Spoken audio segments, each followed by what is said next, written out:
going on, everyone? It's episode 99, recorded on Sunday, May 8th, 2022. It's Mother's Day. Happy Mother's Day, mothers. I'm John. And hey, Drew, where is Peter Pan's favorite place to eat out? What do you got, John? Wendy's.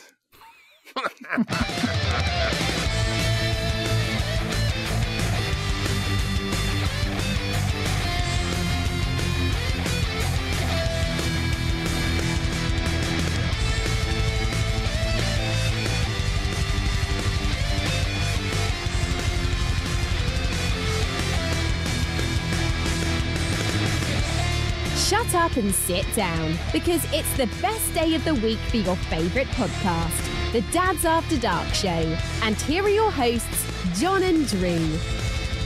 What's up, everybody? Drew here. On tonight's show, we're talking about a few different things here. We got Switch Sports going on. Is it time to retire the phrase DLC, John? And then we have many questions we'll get through. And will I skip any topics like last episode, John? A lot of people were upset with me.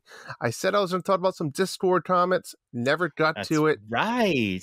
I said I would do a bonus episode, never fucking did that either. I'm on the shit list for some of the listeners. I'm sorry. I don't know what to tell you. I mean, I could do it now, but I feel like it's lost its thunder. Oh my gosh, I forgot what it is that you didn't. Hey, Drew, how you doing? Oh, wonderful, John. How are you? I'm good.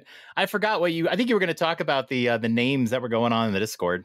It was a plethora of things that just happened. Oh my God. Within plethora. We've gone through this. We have, and that's why I brought it up again. But it was just a multiple day of a shit show with my name getting thrown out there. It was pretty funny, though. I don't know why it was funny. I don't know what was going on. Me either. I don't even know how it happened. Everyone just kind of fed off of it. It was great. I think it's dead. It's like 2-3 weeks ago now. What's new, buddy? How you been? I've had a good couple weeks. I got a new side contract about to start. A client from the past that I will be very honest. I know they don't listen to the show. Please don't. But please don't. They pay way more money than they need to pay me. So let me ask. I'm not gonna ask you how much. Don't worry. No. But like when the contract started, were they like how much, and you just threw a ridiculous number out, or did they say I want to pay you this much to do this? Like, no, this was an interesting one. This is a friend from the past. I actually got him his first mobile contract. Then he became a mobile developer, and so he was taking another job. He went to go work for Shopify. So he didn't have the time to work this side contract anymore. So he thought of me, and I was sort of like, yeah, I'm looking for side work, but he was like 10 hours a week. And I'm like, well, it might be a little much. And then he told me like how they pay. And I'm like, are you serious? So I was like, okay. I mean, like if I work to the bone, whatever. I mean, like I'm making really good money. They pay way more than they need to pay. So I'm not going to complain. And don't complain. Yeah. So they wanted me on a meeting, and I haven't really worked that much for them in the last year. And they wanted me on a meeting to help them with some website. I know I'm starting to sound like Jesse with my intro, but I have to tell this work story. And he ended up like, it wasn't just about like, how do you work this interface thing? It was actually like, we want you to, hook us up to Bitrise, and we want you to do this. And then he said, and we also are going to eventually want you to rewrite this application in Swift, which is like what I mainly work on. Okay. And I was like, wow, this is like a React Native app, and they want to rewrite the whole thing. And that is a ton of time. And considering how much they pay, I'm like, okay. So it's going to be a good Christmas this year. I'm sorry I asked, everybody. I'm sorry I asked. But you know what I do want to ask? So the other day, I opened up Discord. This was the message you sent me. This is the middle of the day. You messaged me and said, forgot I had a $20 Walmart card I got for Christmas, but I don't shop at Walmart. Fuck Walmart. So I went to the website and I bought an eShop card for $20. It's gonna be a good day. That was your comment. 8 minutes later, You replied to yourself. Mm. They canceled my order, motherfuckers. All right, I ordered a Sesame Street T-shirt. What the fuck is happening here? Like I like how I just announced my day to you. You just give me the play. I mean, they canceled my order. You know, there's a lot of fraud with buying like those gift cards, I think. Okay. And I think I had this Walmart gift card from Christmas. I think one of my kids got it. And usually when we get gift cards, I have like a ledger of money the kids can spend. So if they get like a $20 Walmart card, you give them the cash. I do the same thing. They can do whatever. Yeah. So I had this card to like use. And I decided, let me just use it now. And I don't shop at Walmart, but I'll go buy something online because otherwise Walmart just gets the money anyway. And yeah, I ordered the eShop card. It went through. And then a minute later, I get an email saying they canceled it because of my location. I don't know. So I couldn't get an eShop card. So you decided, I don't understand the second part, the T-shirt here.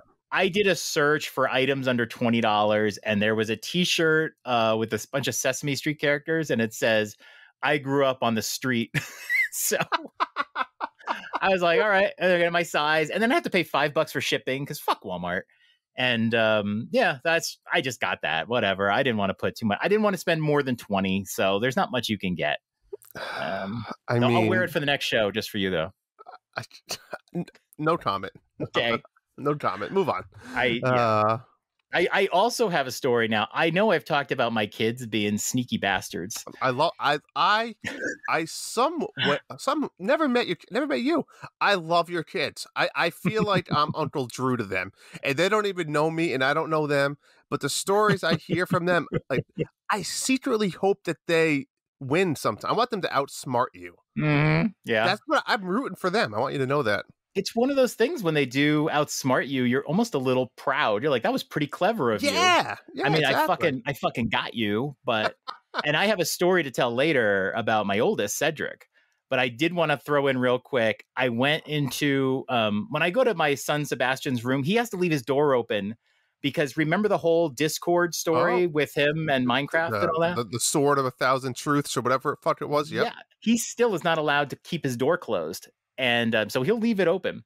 But if I approach his room, he's usually at his desk. He'll jump out of his desk and then he'll come to the door and make sure the door is closed enough that I can't sort of see into his room. So I know he's hiding something.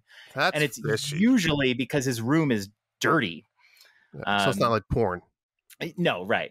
You'd prefer porn than dirty. Maybe I'll take a clean room and porn. So the other day I go up to his room and I'm like, and I look in his room and his room is just there's stuff all over. His clothing drawers are open. 3 of them are open. None of the clothes are folded in there. There is wrappers, granola bar wrappers on his desk. Here we go again. And I was just like, I was like, enough with this. So I had him clean his room. I took his Mac Mini away. Oh, we just got that. He just got that. You bastard. But I noticed his room was messy actually when he wasn't home. He was at school. So I took his Mac Mini away. So when he came home, he realized his Mac Mini was gone. I made him kind of clean his room. And then the next morning, we went through his drawers. Each drawer, I had him take it out, put it in the dryer, speed dry, and then I had him fold all his clothes again. Okay. Yeah. That was sort of his quote unquote punishment. Mm-hmm. But he had to like fold all his clothes. Afterwards, I gave him back his Mac Mini. My wife looked in his drawer in his desk and he had a whole bunch of wrappers again in his desk. So I know they sneak out of the pantry and we're like, fine, whatever. They're probably hungry, but like, man. So I'm going to be doing not daily checks, weekly checks. Do you have like rules of no food in your room or anything like that? Absolutely, yeah. Yeah, we are the same. We don't allow food upstairs. Michelle and I can do it, but not the kids. Of course. Right? Well, because we're going to be cleaner about it. We're going to throw the freaking wrappers away.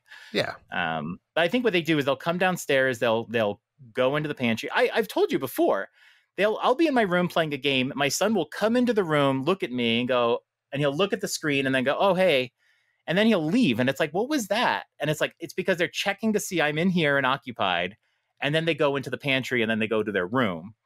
but they can't throw the wrappers away. They don't know how to do it, so they just hide They don't them. want to just. Why don't they just eat the granola bar? It probably takes them 30 seconds and then go back to their room. Imagine being in the pantry eating the granola bar, and then we walk in. So I can need to see eat it in the kitchen or something. Well, I mean, if they asked, we would let them, but they kind of sneak it. That's my point. So, yeah, I don't know. It's tough handling kids and snacking. It's a hard thing to do.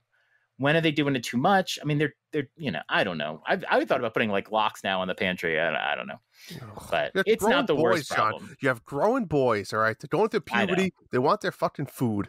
It is definitely not the biggest problem. If they want to negotiate a snack schedule, it's fine. But please don't leave wrappers in your room for a month. I agree with that. So agree with that. Concur. How about you? How's your week going? Well, remember the story I told you about? The stupid bird nests were kept showing up again. Yeah, you murdered the unborn babies. Well, no, I murdered the home that the unborn babies were to live in. Okay. What did you do with the eggs? There was no eggs yet. That's my point. Oh, okay. So I murdered 7 nests. And then my daughter was like, "Daddy, what are you doing?" And she's an animal lover.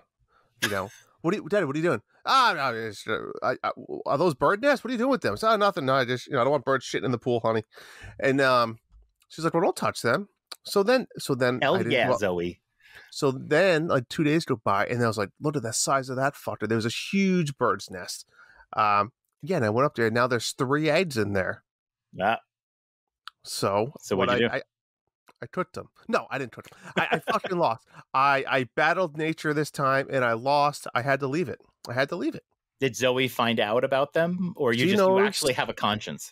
No, she knows they're there. Now the conscience is my daughter. So now if I get rid of it, they're safe. When I'm mowing the lawn and shit, I don't have to tell anybody. I just do it. Right. But now she knows, and she's going to be looking for them. And, did they hatch yet? And I'm going to say, nope, the nest is gone. And tell Zoe I love her. See, she has saved. John. She saved lives. She saved lives for now. For now. You got to let the babies. You got to let the mama teach the baby. It's Mother's Day, man. Let the mama train the baby. Let them fly away. No, they're not going to fly away. They're going to shit in my pool. Let them shit in your pool. No, I was at the pool for an hour today. Once they shit in your pool, that means that they can fly. So then they're going to leave anyway. Will they? What if I made a nice, Once the birds fly, they're gone.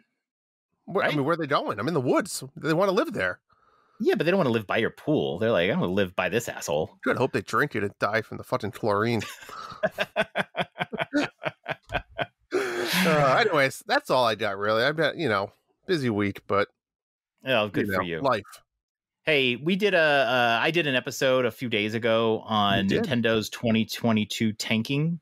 And I didn't want to leave this intro without getting your opinion on this. What is your opinion of Nintendo's 2022 so far?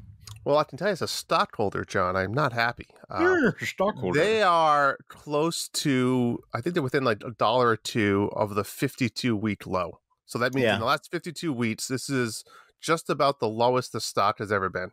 Which is insane. They're selling so many Switches, so much software. I don't understand. It's all political shit, though, right? It's just like, you're delaying shit. It's all about the future, right? When you hold stock, it's all about the future. And investors right now, it's nervous. You see all these other companies like Sony and Xbox doing all these new and bigger things, right? What is Nintendo doing? Nintendo's outselling the PS5. But if someone told you, like, what's the future of Nintendo? I don't know. What's like the next 5-year plan for Nintendo? I mean, as a stockholder, I have no idea. So you're saying Nintendo needs to announce a new console, but they're not going to do that. They need to announce something. I mean, that we again, the movie that I'm thinking even outside of the video game world, what is Nintendo doing, right? We got the movie delayed. We still know nothing about it. We know all the actors. Well, I guess you're right. We know the actors. We got the amusement parts, but they haven't really announced anything. That they got to be announcing something soon for Orlando. I think it's silly. Nintendo's like a money making machine, and they always seem to get penalized. And then we talk about Xbox bought like a new studio, and it's like, okay, but like Xbox doesn't put out software. How many Xbox exclusive games can you name from the last year?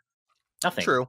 I mean, True. like, you know, it's weird. Nintendo's they sit there and they sell Switches hand over fist, and they have a movie coming out and they have studios coming out, and they're only going to grow their audience with the, you know, with Universal Studios, this movie. Agreed. They're only going to grow their audience.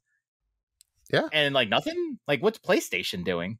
I don't know. We've been talking about their demise for a year. So I don't know. It's the unknown. I think it's the near-term unknown. I agree. I think they got the bigger picture plan, but yeah, I don't know. I think you'd be frustrated as a fan as well, right? I mean, like you said, you know, 2022 was supposed to be a huge year, and it still is in a way, but also at the same time, it's like, what are you really having to look forward to? Yeah. And when I say that, right, you know, you think about looking forward to, for some reason, you think Nintendo, it always goes back to a Zelda or Mario. Like, those are the things you look forward to, whether it's the movie or a new game. I mean, we do have plenty of, you know, Xenoblade, we got Strikers coming out, we have Splatoon 3. We have some big IPs coming, but it's like, where's the Zeldas? Where's the Mario? So that's what people want, you know? Mm-hmm. And that's what made you a little uneasy. That's what's interesting, though. Like, Xbox, you know, I feel like Xbox shoots for, you know, especially studios like Bethesda, shoots for like big budget, big audience games like Starfield. Whereas Nintendo was perfectly happy picking up a few million here, a few million there with their games. But we get more of them.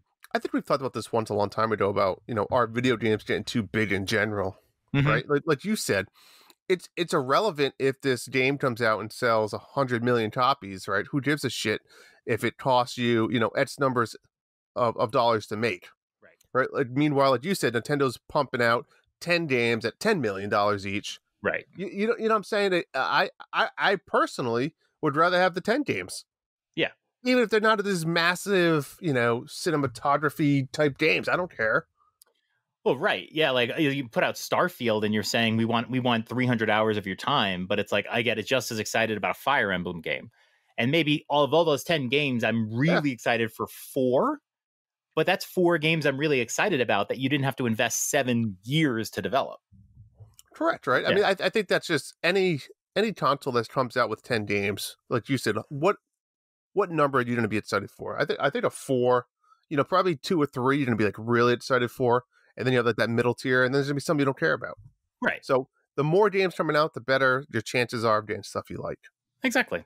Yeah. So, Mario Strikers, Xenoblade, Splatoon, you know, you can count them, right? But then there's other games that, you know, not a lot of people are going to be excited about. A Fire Emblem Warriors. Maybe some people weren't excited about Kirby.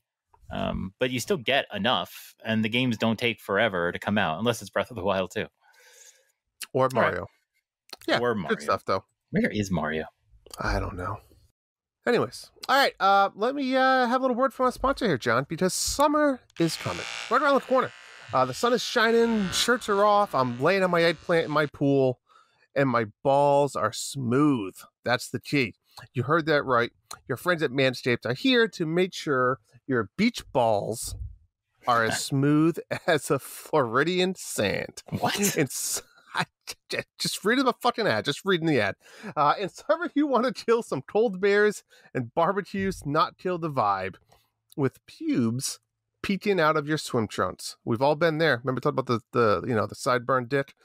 That's why Manscaped has a Performance Package 4.0 to keep the party in your pants looking crisp and fresher all summer long. Dive headfirst into summer by joining the 4 million men worldwide who trust Manscaped. And get ready for hot guy summer by going to manscaped.com. That's a weird sentence. That's 20% off and free shipping with the code NINDADS, NINDADS. Let's be honest, John. If you haven't jumped on the Manscaped bandwagon yet, you're kind of a fool. Right? I mean, I'd never go back. It's honestly a no-brainer if you're shaving any part of your body besides your face. And if you're not, God bless your significant other. Just going to leave it at that. And this really is the best way to do it. So I don't know what else you're waiting for. Just go buy the package.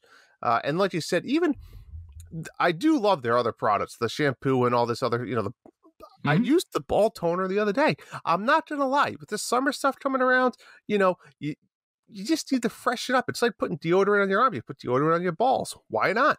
Right. But even if you're not into all of that other packaged stuff, you don't want to spend the money. Again, the Lawnmower 4.0 is a no-brainer. Just go get it. I'll never go back to the scissors, Drew. Never. That makes me happy to hear because that's dangerous. That's the thing is like sometimes, those things, the little annoyances that you put up with in your life, right? And you just don't even realize it's an annoyance. And I'll give another example of it. This is my Manscaped example. Okay. I have like my garage, our patios or whatever. It never in my house, it never occurred to me that there are companies that can power wash those things. I've heard of power washing a deck and whatever, but it just never, whatever. But we have some like bird shit above some of our windows in our house that I can't reach. And we've had some bird shit in the front of our house. And I've literally put up with it for years because I don't have a ladder that's tall enough even to go up there and clean it. Even if I did, I'm terrified of ladders. And I just put up with it. And I'm like realizing now, why do I have a house with bird shit in the front and I haven't done anything about it? So I found out you can have it power washed. So this week, and I was talking to you and Hambone and Bob, I called up a service and I got an estimate to do it. And they want to charge me $1,200. And it's like, no. But you recommended buying a power washer, which I didn't even think that would be something I could do. Cheaper than you thought. Cheaper than I thought. So I ordered one. I'm getting it this week, and I'm going to power wash my garage. Usually I sweep the garage. I'm going to power wash the garage, power wash my driveway, power wash my patio, power wash my stairs in the front. And then I'm going to attempt to get the bird shit off of what I can on the house. Good for you. If I can't, I might have to use a service, but I'm going to save so much money on the other stuff. I can't wait to do it. And I didn't know. And I've spent all these years not doing it. And so to me, that's what Manscaped is. I spent years like, let me just use this pair of scissors on my balls, whatever. And like, hold my breath. And now like with Manscaped, like it's a product that I'm like, oh my God, like this is so much better. Why didn't I think about this? Maybe there wasn't always a product. It's possible. Once I found out there was, and I got it, I'm like, oh my God, this is like, it's like life changing. So that's what Manscaped is to me. And that's why we love doing this ad. And we just want to be clear. Please do not power wash your balls. That's not what we're saying here. But your mom did last night. John, but hey, be careful with that power washer. You better let some safety videos up. It's quite dangerous. I can't wait to power wash when I get it. I'm going to turn everything on the lowest setting, though. I'm terrified of like. That's what I'm saying. It's dangerous. You got to be careful. Yeah, I know.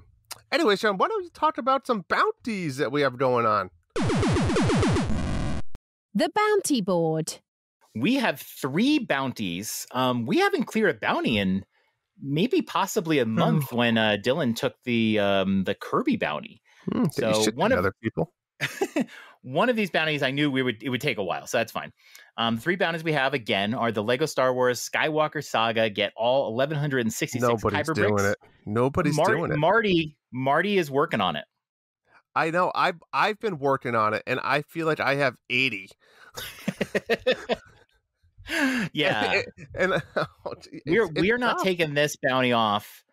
No, I mean, never. maybe at least a year. I mean, we know this takes a long time, but we know somebody's going to do it, and we just want to give you $10. I'll tell you what, those fucking Lego games, people say what you want about them, but if you want to talk about value, you get a lot of value for your money in those games. Yeah, yep.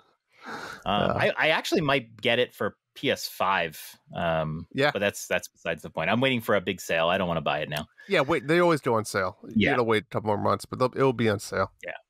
We have 2 other bounties. Both of them are for Switch Sports. One is in the bowling.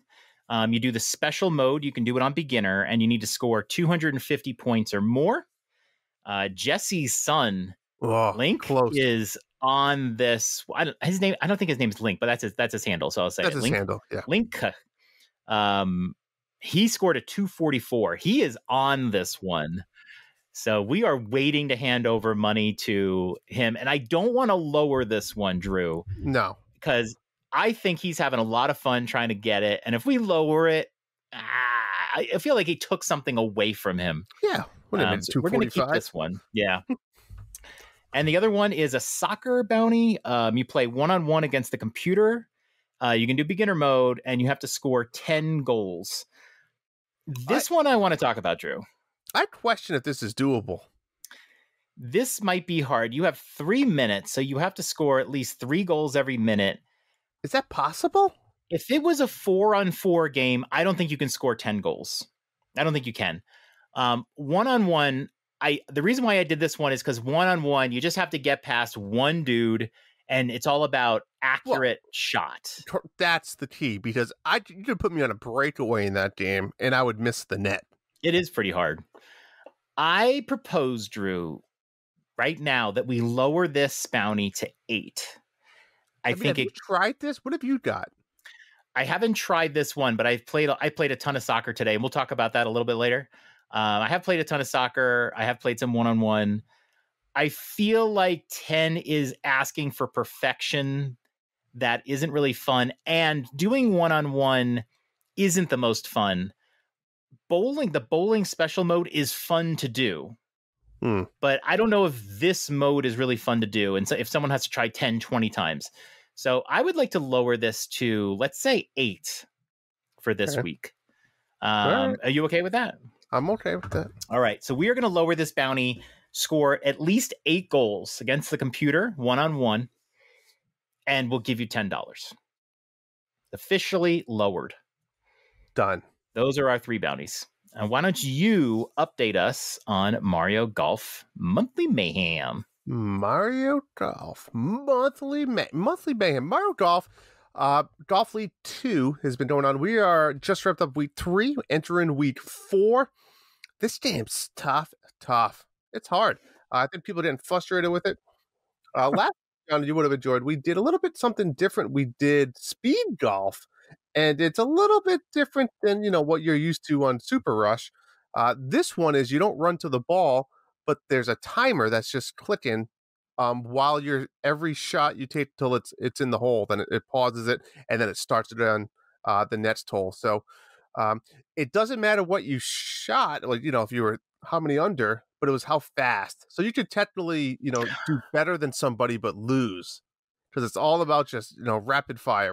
Go. I noticed Bob didn't have the best score, and everyone was amazed, and I realized because he did it really fast. Correct. That's all that matters. So people, you don't want to line your shots up. You just got to hit the button and trust it. Sometimes, you know what I'm saying? Mm-hmm. A lot of fun there. Remember, folks, we're giving away $50 in this. So there's a lot to go away. $20 for first place, if you remember. $10 for second. End of the season champion, we do a little $5. And then we're going to do 3 random drawings for $5 each. There's only 9 people, including myself, signed up for this. So there's going to be a good chance you win some money here, because that's just the way it's going to work. We'll do it. So week 4 has started. We're playing a tough course. You can be any character you want, Boo Valley. And we're going to wrap it up, and that's week's going to start the playoffs. Very nice. Very nice. Another round of golf. It's always something. It's always golf. Wrapping up. And we're going to be wrapped up in time for Mario Strikers. Yes. Now, we got to talk about this, too, and we'll get as we get closer, because there's been a lot of talk about if we want to do a Mario Strikers, lead, right? Mm-hmm. And when you think of lead, is it going to be like the golf lead, where we're going to do head-to-head and scores and you have a crown a champion? But there's also what they are calling, what are they calling them? Now like a guild, a clan, whatever. Oh, yeah. What are they? I forget what they're calling it. But anyway. Yeah. Keep talking. I'll remember it. But that's going to be we could have a Nintendo Dads or Dads After Dark club or whatever it's called. Oh, I think that's what they call it. Club. And I think that is you guys are all working together. Yes. To go up a ranking. So I 100% will manage. I'll champion. I'll lead a club. That's fine. I'm going to do that 100%. We need to figure out, are we doing a lead on top of that, or that might be too much, or we got to come through that. I think we have to know more about Mario Strikers. I think we got to wait a little bit. We're going to get more information, hopefully soon.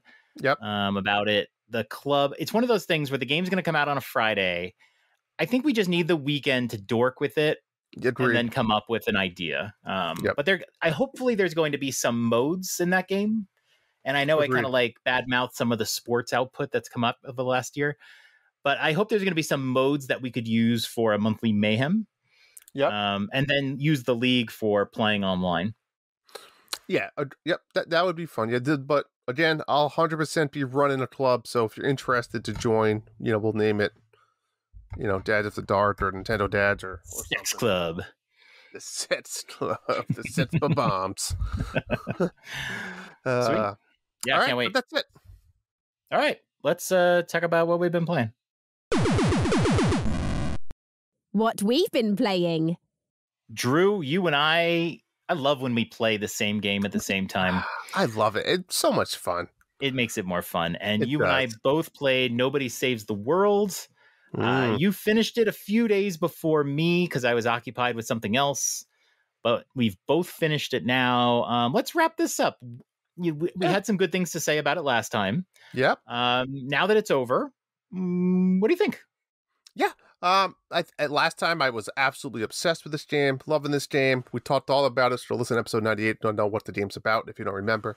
But yeah, I think I gave it an 8.2, if I remember correctly. That was right. my score.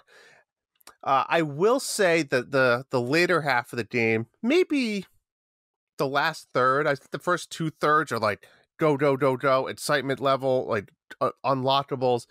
The last third, I think you definitely hit a spot where it's not that same excitement level of unlocking characters and skills and spells.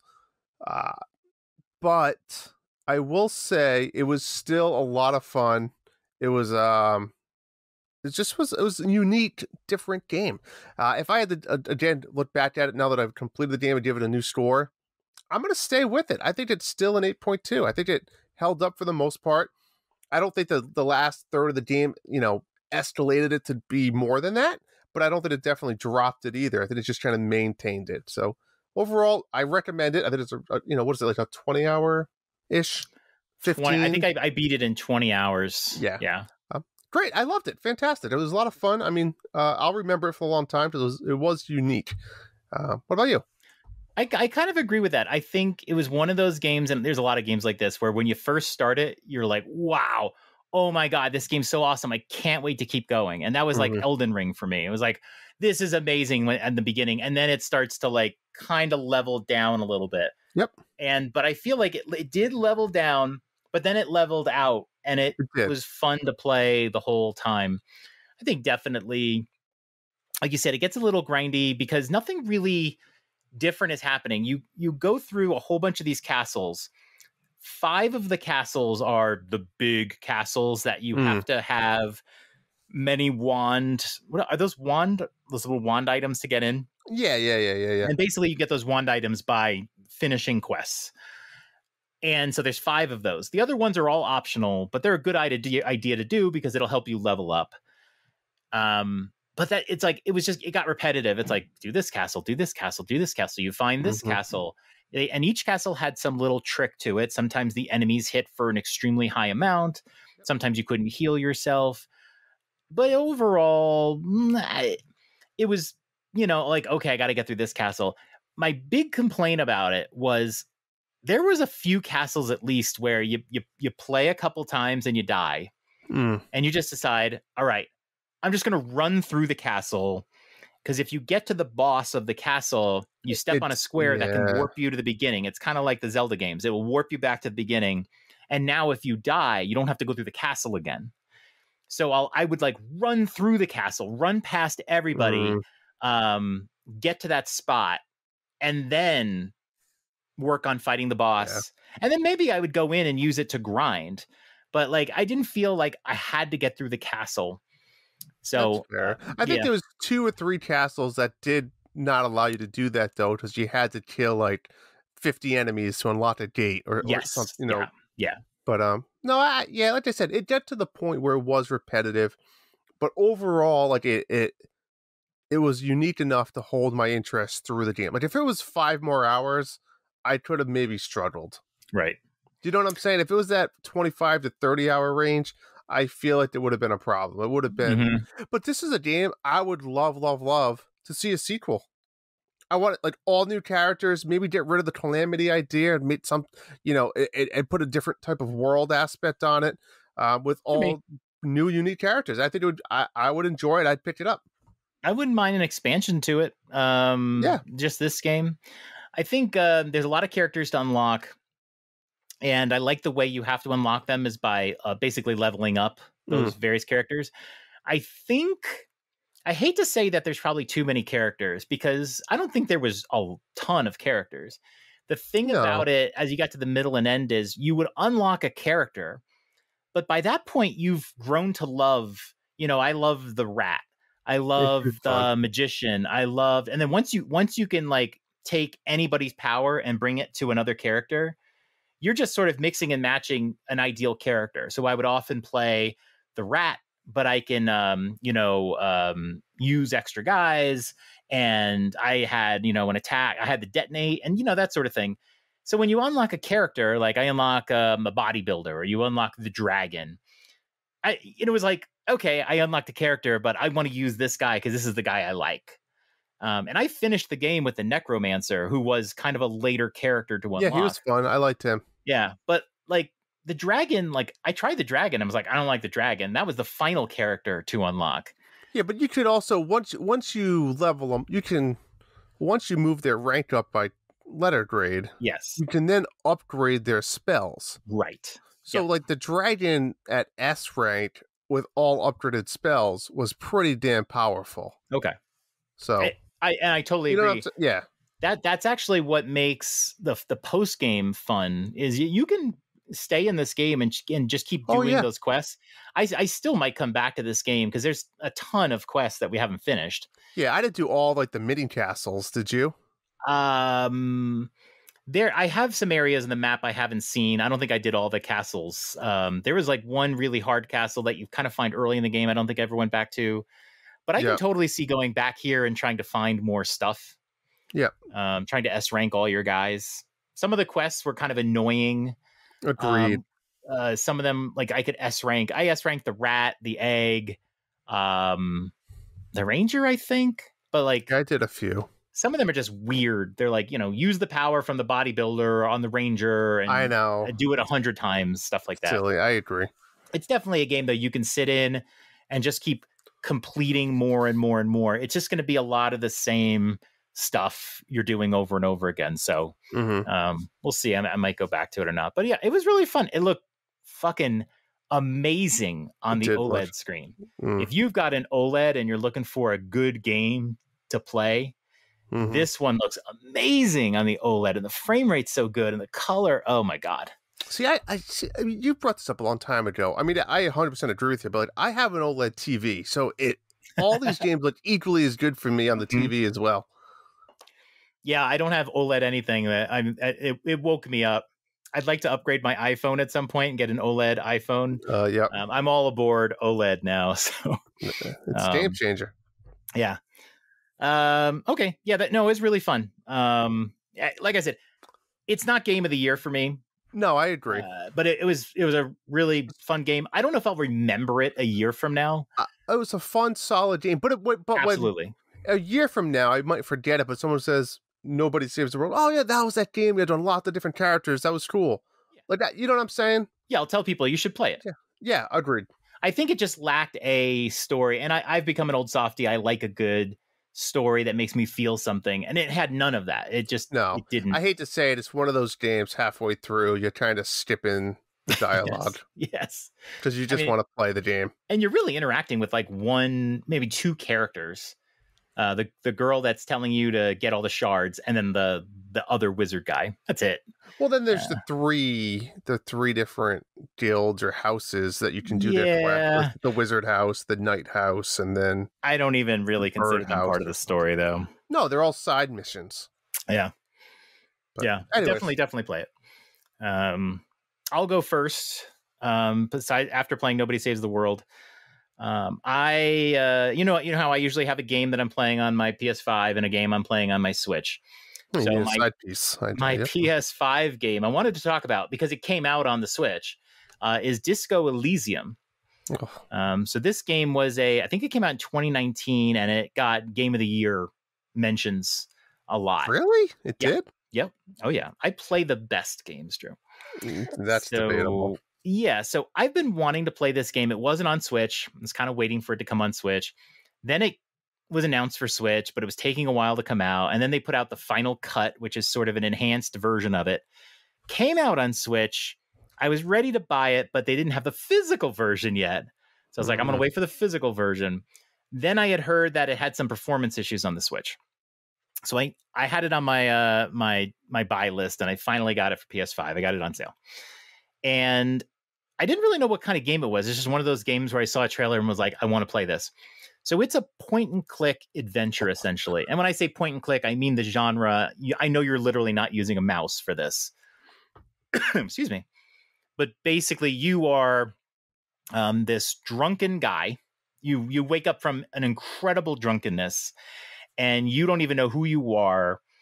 And, you kind of walk around and fumble around and all that. And you come to find out that you're a detective, police detective. And there is another police officer that is there to find you. There has been a murder that you need to investigate. And that's what this story is. But you have massive amnesia. You really know nothing about yourself. You don't know your name. You don't know where you're from. Nothing. Kind of a common trope, but that's what it is in this game. Sounds like Nobody Saves the World. Yeah, exactly. So it's a point and click adventure, but it does have some tweaks to the formula that I've never really seen before. I don't know if it's the first time, but I've never really seen it before. It's very much an RPG as well. So when you're going around and you're looking at things and talking to characters and exploring the world and trying to solve this murder, the RPG aspect of it is that your character has a set of, I think, 15 different characteristics. So there's like intelligence, physical strength, temerity, like those sort of things, influence, lots of social and physical and mental capabilities. They let you choose, I think, between 3 different archetypes. You're the same character. You're not choosing different people, but you can choose a version of yourself that's more smart. You can choose a version of yourself that's more physical, or you can choose a version of yourself that's kind of more of a mix, I think. You can also randomize a version of yourself, or you can customize a version of self, give yourself attribute points where you want them. And as you play the game, it does an incredible job of, like, for example, you get into a situation where there's this big bodyguard. His name is Measurehead, and you need to get past him. And there's not one way to get past him. If this was like a King's Quest game, there'd be one way and you got to figure it out. But this is an RPG, and you can have different kinds of characters. So in one instance, if you're a physical character like I was, you can just like knock him out. I did like a flipping kick and knocked him out and then got past him. But if you are a weak character who's smarter, you need to outsmart him. Or you can if you're a more clever character, you can confuse them.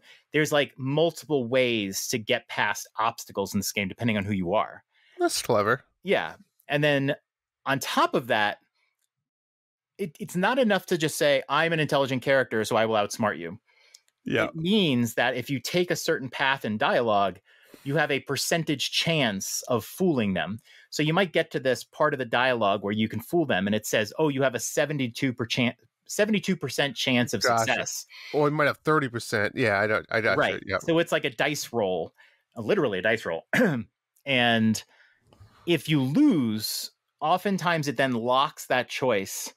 And the only way to unlock it is maybe to find some new information, or you can increase your skill in a certain thing. So if you fail to out clever them, if you increase your skill in clever, they'll let you try again and you'll have a better chance because you have a more cleverness.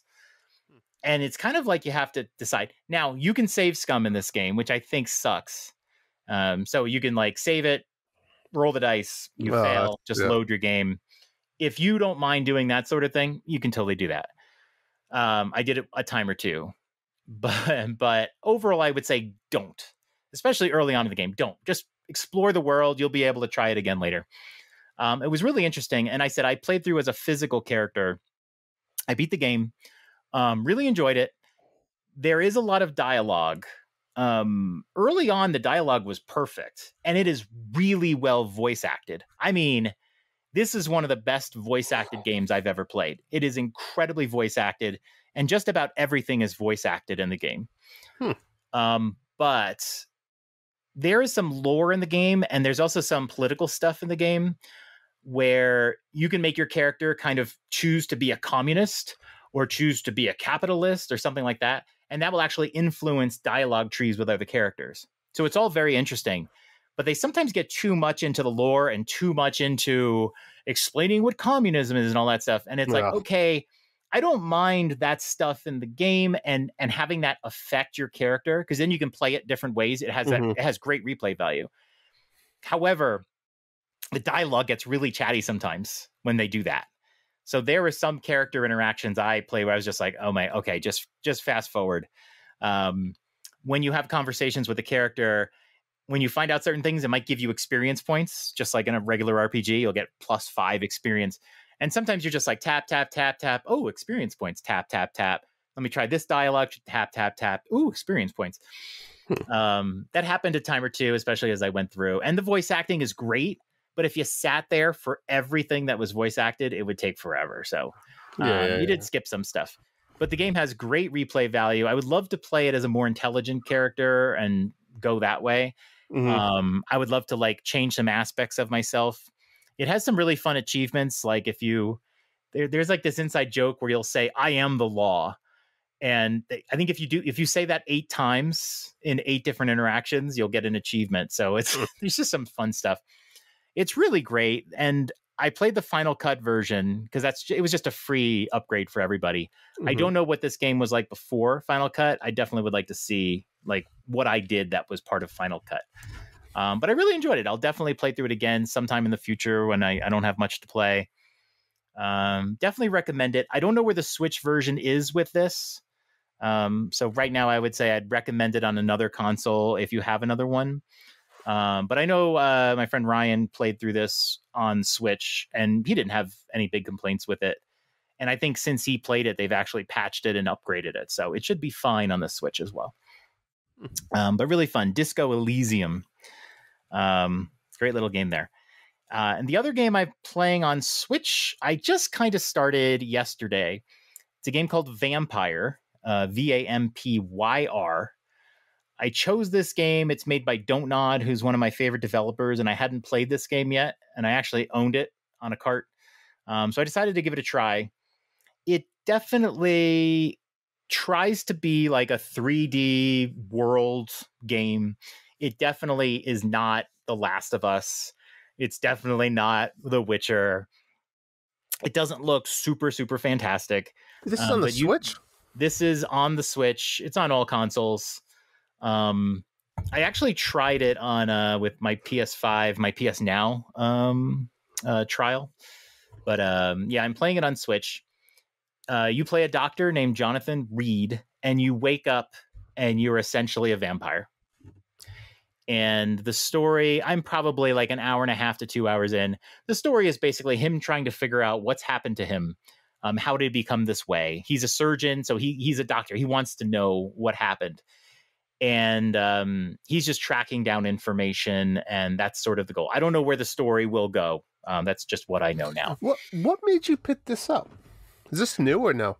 No, it's from 2018, which is interesting because they start talking about the Spanish flu pandemic. Oh, geez. And it's just like, wow. I mean, a couple years later, we had one. It's made by Don't Nod. Need I remind you, Life is Strange. Of course. That made so much sense now. I've played several Don't Nod games. Twin Mirror was another one I really liked. Life is Strange, a couple of those games they did. But yeah, I bought it because it's from Don't Nod. I think they do a good job with storytelling. But this is definitely like an action game. It's not a story game at all. Yep. And I love that you can pick up rats and take bites out of them for their blood. Did you gain health? Yeah. Well, you know, what's interesting too is, you know how games have an easy mode and a hard mode? Mm-hmm. This game has that too. The normal mode rewards you for biting victims and getting their blood. It actually makes you more powerful. The hard mode isn't just like the enemies are tougher and all that. The hard mode actually hurts you when you bite characters for their blood. So it actually makes you play in a different way. So it's not that it's harder, it's just that you have to play it differently. Yeah. So if this is a game I end up really loving, then I'll be really excited to play the hard mode because it'll be like playing a different version of the game. Yeah, whole different style. Okay. And so far, I'm liking it. I mean, like I said, it's not the best looking game. You can do physical attacks and special attacks, and it's a little ganky. I don't know how much of that is Switch or just the game itself. There's times where I'm playing it going, do I really want to play this game, or do I have this other game I want to play next? Maybe I'll just play that now. How long is this, James? You know? I don't think it's super long. I think it's the 10 to 20 hour range. Okay. And it's certainly not a game I want to complete because I feel like there's all these directions you can go, and I'm like, yeah, I'm just going to play through it and I'm done with it. Huh. But it's, you know, it doesn't have the greatest voice acting. It's not the greatest looking or anything like that, but it does seem to have kind of an interesting story, and that kind of keeps me going along. So I'll if I end up finishing it, I'll recommend it or not. Right now, I wouldn't recommend it, unless you're a big Don't Nod fan. But it seems fine. So we'll see. That's all I've been playing. Nice. I've been playing a few things. I've been playing my Lego Star Wars with my son. We've completed the first 6 movies. Oh, we've wow. been doing lately. We've been doing a lot of like side missions and quests. Like I've been telling him, you know, who do you want to unlock next? Like he wanted to unlock the Wampa, which is in episode 4. Remember 4? It's the it's like the abominable snowman looking guy. Right. So you had to go do like a mission in Hoth, and that would unlock him. So yeah, we would go do a mission. So I've been doing little missions like that with him here and there to unlock some stuff. It's been fun. We've been having a great time. We're just kind of enjoying it, unlocking characters and doing the whole 9 yards. And getting those Kyber bricks, right? And getting those Kyber bricks when I come across them. That's it. Yep. You know, if you played any little games, they'll just be like a random little, you know, task or puzzle you have to solve when you're doing like a free play in a world. This game it's so big. There's so many planets. There's so many. Each planet has like 3 areas that you can go to within the planet. It's massive. It's absolutely massive, and the amount of characters and things to do. It's unbelievable. I've been absolutely destroying Slay the Spire on my phone. I love playing with a cup of coffee in the morning. I've been losing a lot too, though, John. I am currently on Ascension level 19.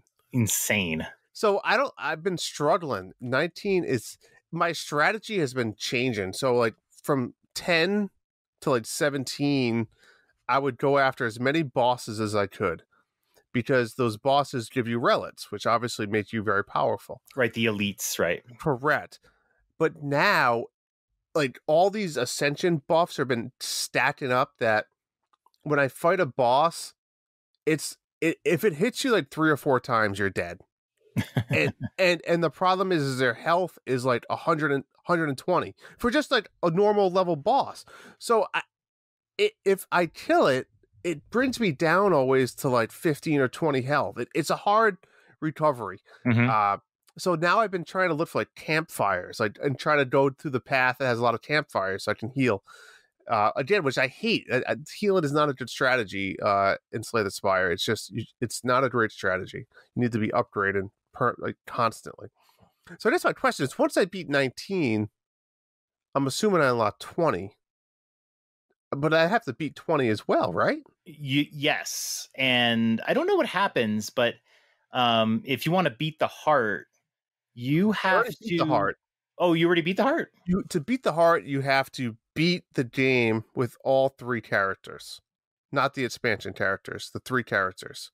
Yeah, but there's more to that. Okay. Well, once you beat the game with all 3 characters, the crystals start showing up when you play. Oh, okay. There's 1 crystal in each act. You have to collect each crystal. It unlocks a 4th act that you have to beat, and then you fight the heart. Right. I've done that. I beat that. Okay. So Very now cool. I'm just trying to figure out what happens if you beat Ascension 20. I don't know. Probably that would nothing. Be cool. I mean, but I want even if nothing happens, then at least you feel like I'm done with the ironclad, right? Moving on to the silent. Yes. And then after, if I can beat Ascension 20 with the silent, again, it might take me months. I'm done. The other two characters I'm not too fond of. They're fine. I beat the game with them, but the silent's a lot of fun. So I'm excited to get back to that. I'm also excited to play like Ascension level 1 or 2 and make the game a little bit easier for myself. Mm-hmm. So a lot of fun there. Yeah, it should be like a piece of cake. Oh, they get all the different cards and stuff like that. Yeah. It's such a good game, man. I will say though, this is a game. It's a fantastic game for your phone. It really, really is. It's just so easy. How do you hold your phone? Like, what do you do? Like, it's sideways. Okay. And you just kind of you swipe your card. So if you're attacking, you select the strike and you drag it to whoever you want to fight to. Right. Yeah. I mean, if you watch, and I've actually, this is one of the only the games that I've watched lots of Let's Plays and tutorials and tips, because there's so much to learn. Everyone plays on the PC with a mouse. And they do the same thing, probably. Yeah, they go chick chick chick chick. It's always way better. I mean, I like using the Switch controls, and I would only play on the Switch, but that it's made for like touchscreen or mouse or direct. Yeah. It's a great phone game. I don't know how much it was, but even if it was $10, it's worth it. It's I've hit 100 hours on my phone. I wish they had more expansions. Like, I love that they did a fourth character. I was playing the game when they did the fourth character. I would love, give me a fifth character. Give me some other stuff. Don't give me more extensions though. Can't get close. I don't need any of that. Yeah. The last game I want to mention was, I think I put in Discord that I was looking for a new game because I finished up. What did I finish up? Nobody Saves the World. And Handbone Johnny, our good friend, told me he was doing a Let's Play for Nintendo Dads and said, check out Wildcat Gun Machine. It's a twin stick shooter game. It's like the style of Enter the Dungeon, right? And similar, but again, not nearly as good. And it's cool. It's unique. The way they do it is you're kind of in this labyrinth type thing of an area, and you have to go unlock these color keys. And once you unlock you go through the labyrinth, you get a key. Then it unlocks more areas within the labyrinth. And then there's 4 acts in the game. You upgrade your weapons. You get a grenade. You can upgrade like your dodge roll. And just like Dungeon, you have your standard pistol type gun that you can upgrade to different types of pistols that has unlimited ammo. And then you have your special gun that you have to find ammo and keep reloading. That's a little bit more powerful. This game had a difficulty spike like I've never seen before. The first act, I beat the entire act without dying once. And then it gets progressively hard all the way up to the end where like I was dying 20 something times like a boss and having to respawn. The way they do this game, which is kind of unique, is it's not a roguelike or anything like that, which I absolutely loved. I needed a break from that. You just keep continuing. You have these checkpoints. But you also have, I don't know why it's like a cat type theme. So you can unlock extra cat lives. And if you have a cat life left, you respawn in that room. Okay. So you don't have to go back to the original checkpoint. So if you made it to like a boss or something, you'd respawn in there. So that was kind of cool. It's kind of nice.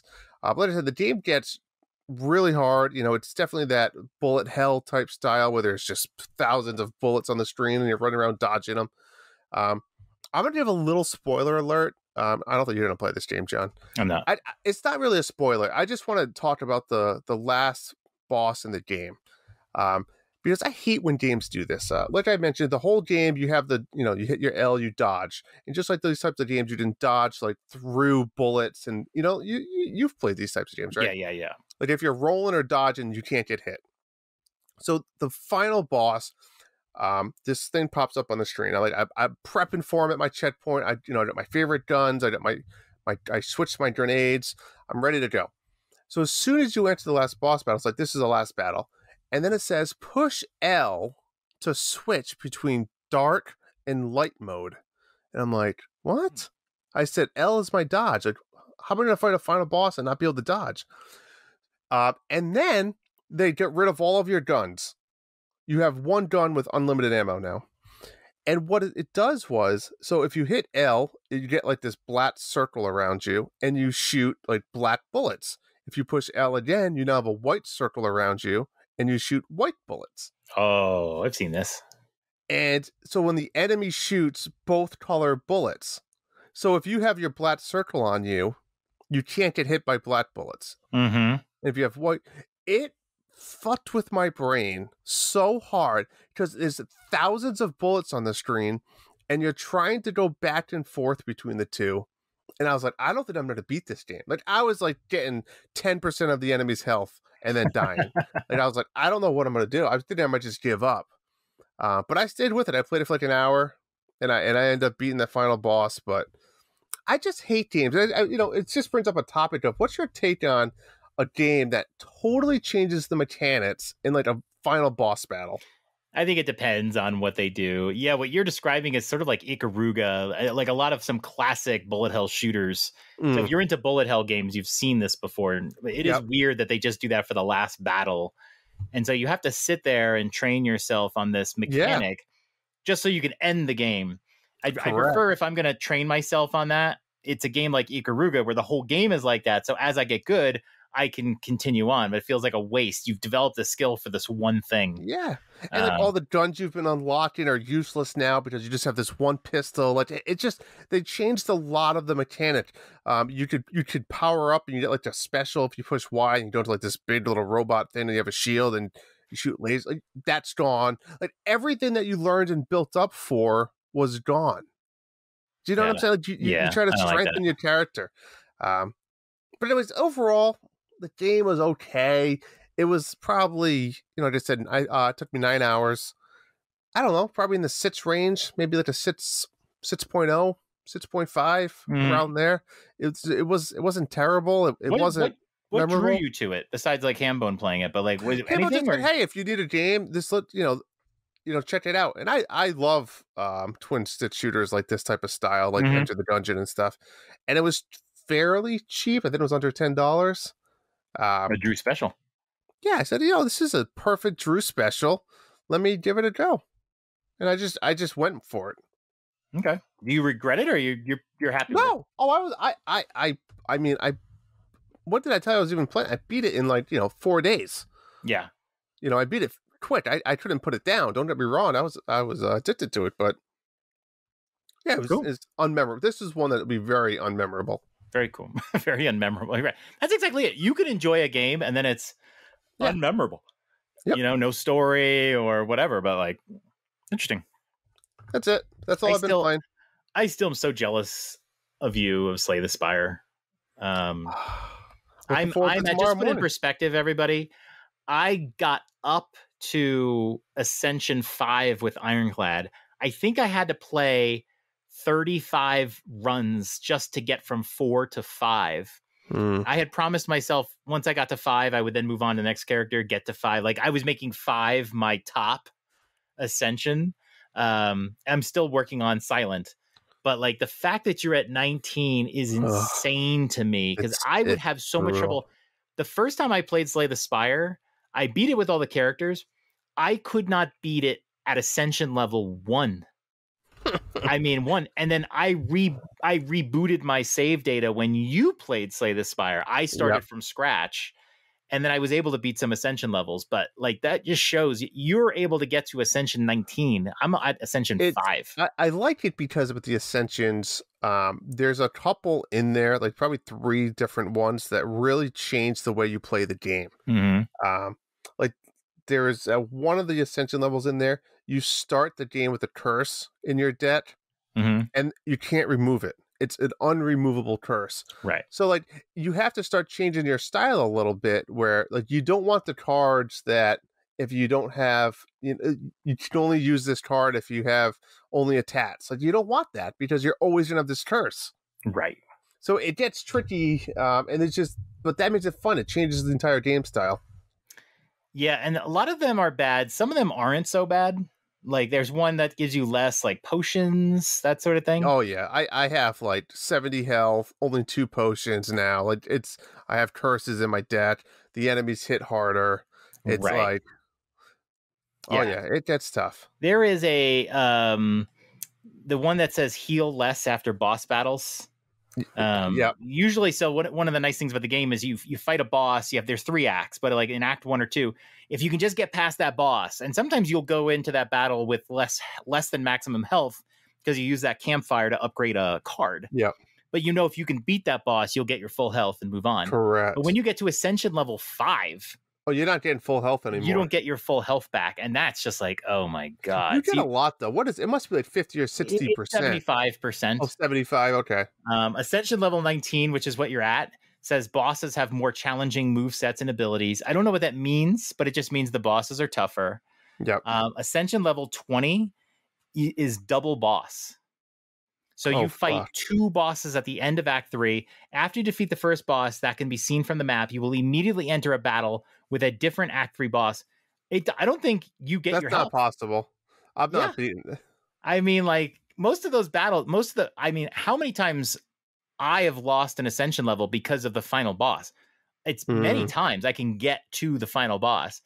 To be able to beat a boss and have to fight a second boss, and these bosses are already more challenging, to me is insane. I'm at the point with the Ironclad. The only way I can beat the final boss is if I have a super strong, like, strength deck. Yes. Right? Where you get all the right cards. Yeah, I have the cards that had bonus strength, and then I also am getting like 5 or 6 strengths every turn added. And so I blot, and then by turn 4, you have like your strikes do like 80 damage. You know what I'm saying? Like that's the only way I can beat the final bosses at this point. Right. That's crazy. By the end of Act 1 or end of Act 2, like I know if I'm gonna win or not. Right. Or at least have a chance. I could still lose, but I know there's a chance. But even then, having to fight a second Act 3 boss, you could feel like I have a great build, but just having to fight that second boss is like, brutal. Yeah, that's all right. Whew. Anyways, we are not going to talk about it in our what we've been playing. It's going to be our first topic in the open discussion. It's chit chat time. Drew, it's time to talk about Switch Sports now. This is a big discussion point because we didn't want to just talk about the game that we've both been playing, but we wanted to get a little more in depth on it. So we want to just make this one of the topics we talk about in our open discussion. And so let's kick it off. And I've started playing this game before you, and then you picked it up more recently. And we played a friend match. You're the only person that I've played a friend match with. We did. We played the other day online, yeah. Everything that we want to talk about, I wanted to talk about this first with you because not everybody has played with their friends. Sure. But the first thing that really annoyed me is that when we played a friend match, we can't earn items. We can't earn points for items like you can when you play globally online. So even though we are playing online, because we are playing each other as friends, we can't earn those items. That sucked. It's stupid. I mean, why, they obviously are fearful of people exploiting the game, right? But who gives a shit? It's a cosmetic advantage. That's it. Not even an advantage, It's not a ranked advantage. It's nothing. And how can you exploit it in bowling? You're just bowling. It doesn't matter who you're playing. Right? There's no reward. The rewards you get for bowling are, how far you get, by round, you get a few more points for winning, right? So I guess they could say that if you had 2 switches set up, you could have one switch keep losing and you keep winning, maybe. But it's a slight amount. You can just take that out in the friend mode. Just say you don't get extra points for winning because you're just playing your friend.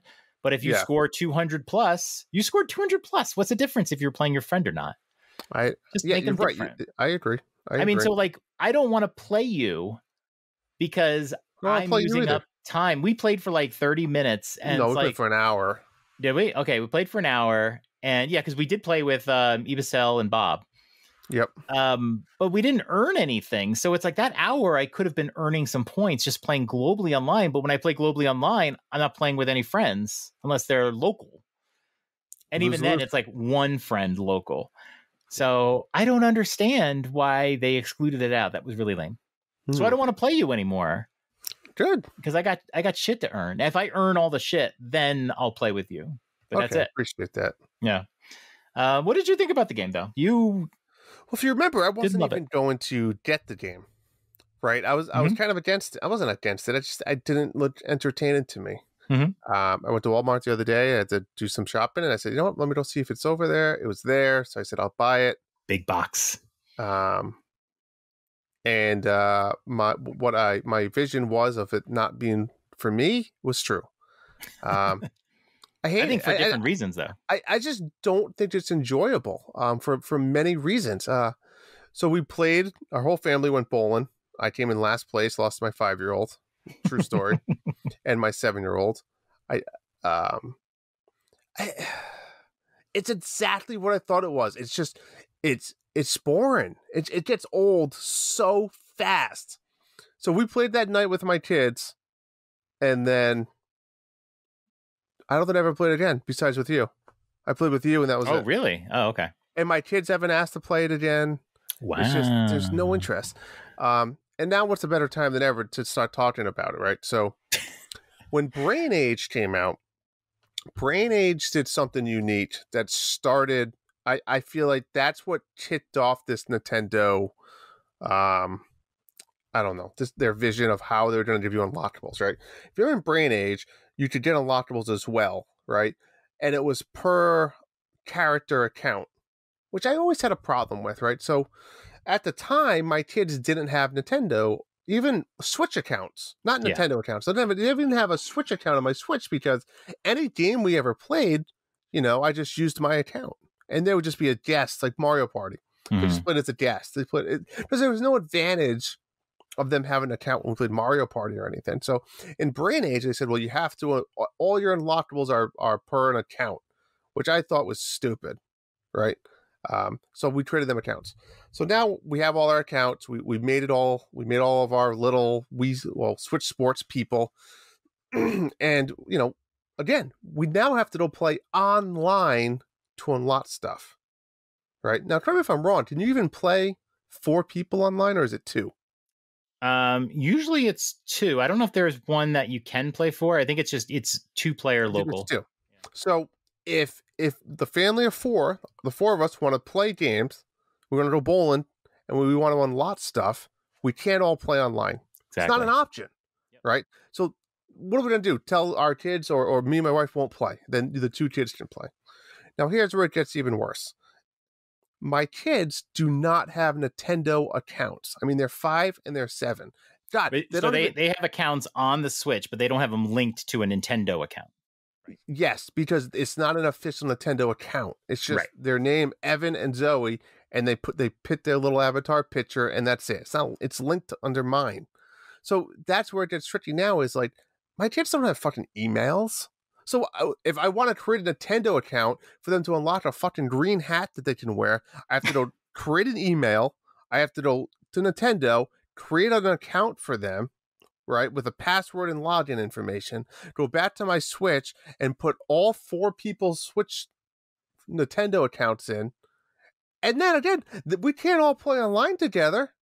Right. So they have to play by themselves. It so blows my mind of one, why you have to have a Nintendo account to unlock something. And 2, like, why can't it just be like the olden days? If you want to give us unlockables, let it just be for the fucking game. Not account based. Like, let me play online, because I'll be honest, I would play this game more if I could go online by myself, unlock stuff, and then let my kids use it as a cosmetic, enhancement to them. Yeah, I agree. I agree with some of that, and I disagree with some of that. I think it is Nintendo making you make an account for all your kids, I think, is helping to push you to a family plan. That I think that's really what it is. And I think having you play online to get items is to push you to getting Nintendo Switch Online in the first place. But I absolutely agree with you. 4-player online would be great. Or just let people earn stuff by playing locally. And like I said, change the points if you need to. But make it available. And I actually think that maybe you will see that as an update. Maybe because I'm sure they're getting a lot of feedback on it. I should be able to play with friends and earn items at the same time. You're really motivating people not to play with their friends and play with total strangers. Especially kids. Especially with your kids. The way we've been playing it, and we've been playing it a ton. I'm really enjoying it. I have some qualms with the game overall, but we've been playing it a ton. Is there are times that I'll play with my wife and we'll go bowl online. We're really good at the bowling. And we'll go and we'll play and we'll earn items. And I really didn't expect the items that you earn are kind of bland right now. Nothing really like great, but I think they're starting with blandness because they're going to start putting out. I mean, think about it. They can do a whole card of Splatoon stuff. They can do a whole card of Mario, a whole card of Zelda. Limitless to every one of their IPs, and they can keep dragging you back to this game whenever they want to. Whenever people are not playing, they can go, hey, we've got a card full of Metroid shit for you, and people will flock back to it. So I think that's their motivation. I don't need to see all 10 bowlers lining up and they're all wearing a fucking Samus shirt. Like, I don't care. That's not motivating to me. But for some people it is. And I love it because if you finish a card, you get a bonus outfit, which is actually pretty funny. I got a bonus like couple outfits. I got like sort of the prototypical male, prototypical female outfit. Did you also know? So when I played online this one time, me and Amy played after the kids went to bed. We played one game of bowling. I think that night to see the unlockable thing, to try it out. So again, we tried to play online. Amy didn't have a Nintendo account, so we couldn't play. So she literally had to. We stopped. She had to go on her phone. She created a Nintendo account, right? And then we added it in so we could play online. So there was 2 boards, right? There was like the first one, and then the second little unlockable board was like looks like the paintball type looking thing, splash, right? One's basic, one is like cutesy, like cute. Yes. So soccer. Did you know that the first one is locked behind NSO online? Because Amy could not get that one. Yeah, because you have a single plan. Correct. Yeah, so basically when you have a second player go online, you'll actually see them logged in, right? But she can't get online. Her account can't get online because you don't have a family plan. But she could unlock the cutesy ones or whatever, or vice versa, whatever it was. So she couldn't have. Not all the cards were accessible. Only one card was. Oh, I think I heard about this one.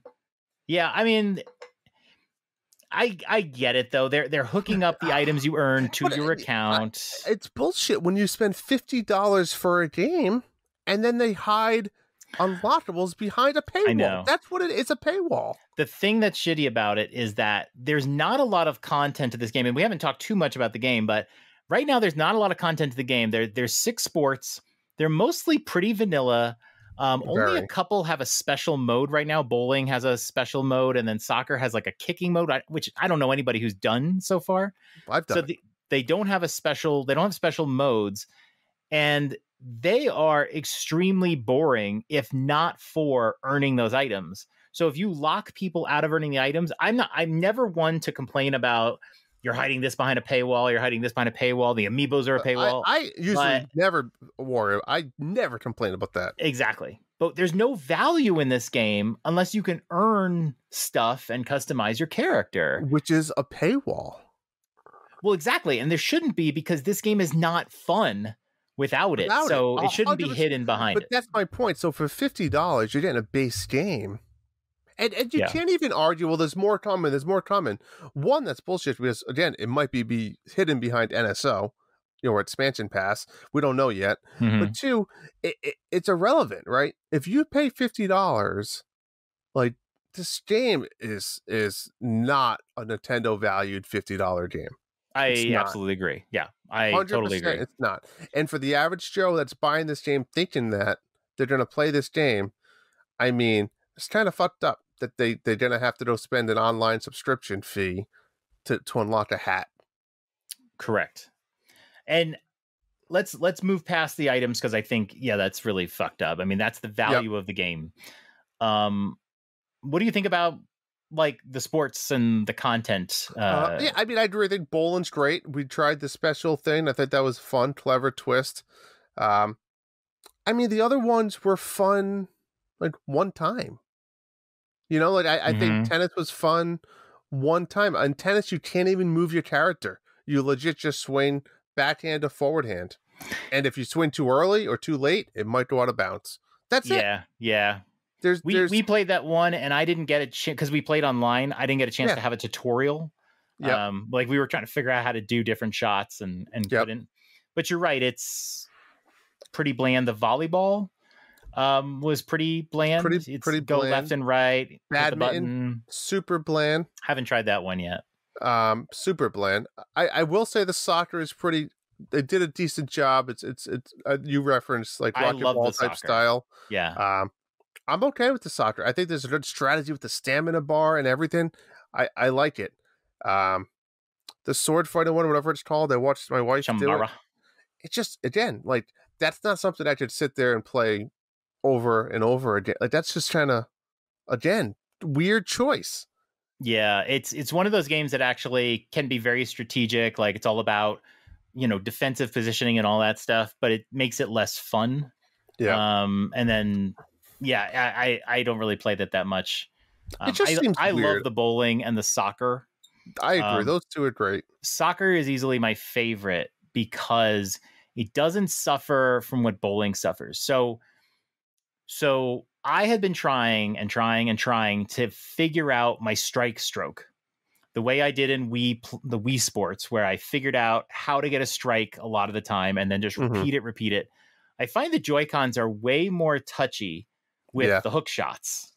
I have a hard time repeating it. So I actually played like 4 local games in a row. I couldn't earn anything just so I can bowl faster without waiting for everybody. And I bowled with my son. And so I played like 40 frames of bowling, I don't even care about my score, just trying out different repeatable motions to get a strike. And I couldn't come up with one.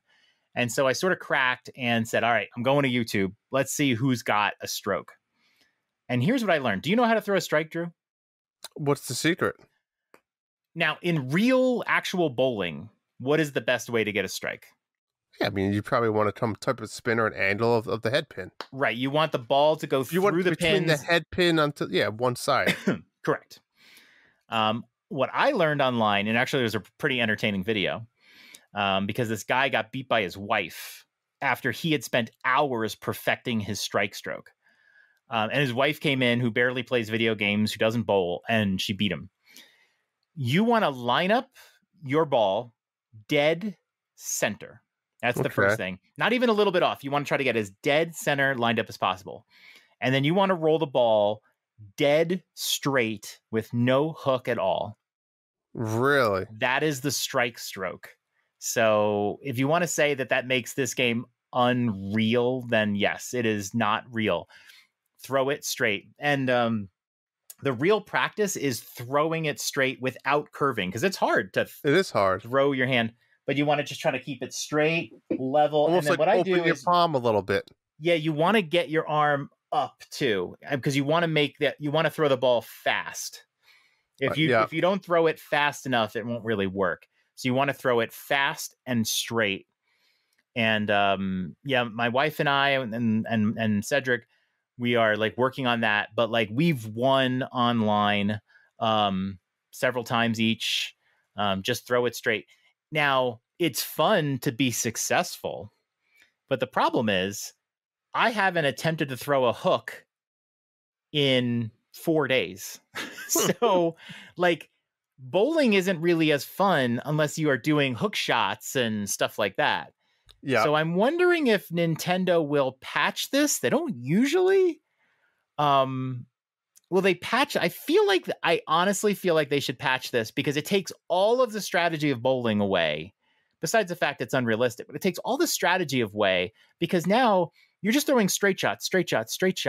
Maybe you try to hook it on a certain kind of spare, but really I haven't even seen a spare that I'm trying to hook shot.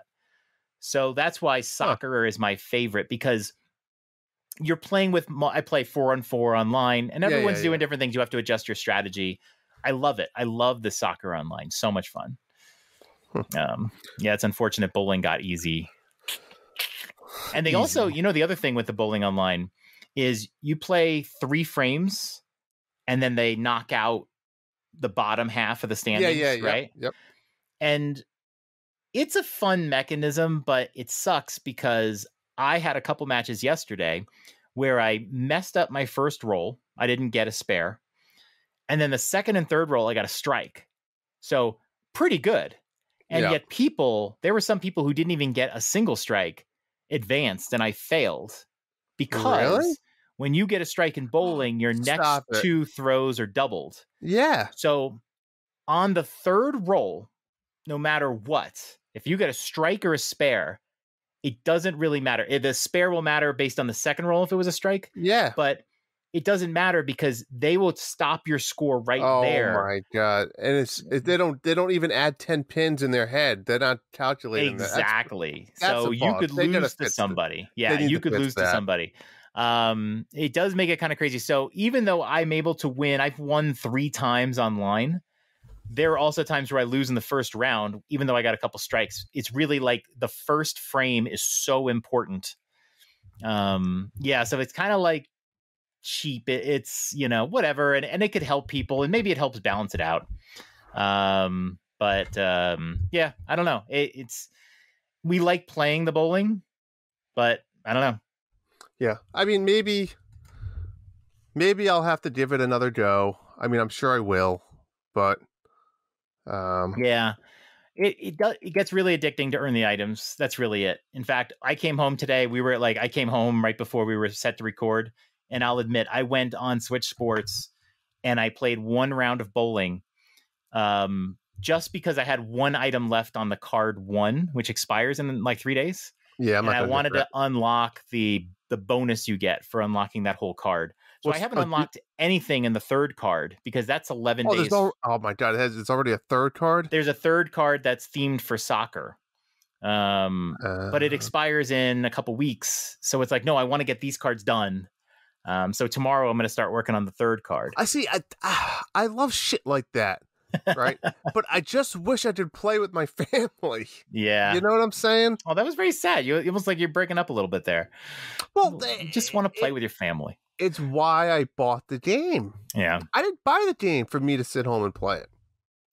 If you play together. If you had accounts, if you did a family plan and you had your accounts configured for your kids, you could say to your kids, hey, do you guys want to play bowling? And just let your 2 kids play with each other. Yeah. Let them unlock items. And then you and your wife play. You can't play all 4 at a time, but you can still do that.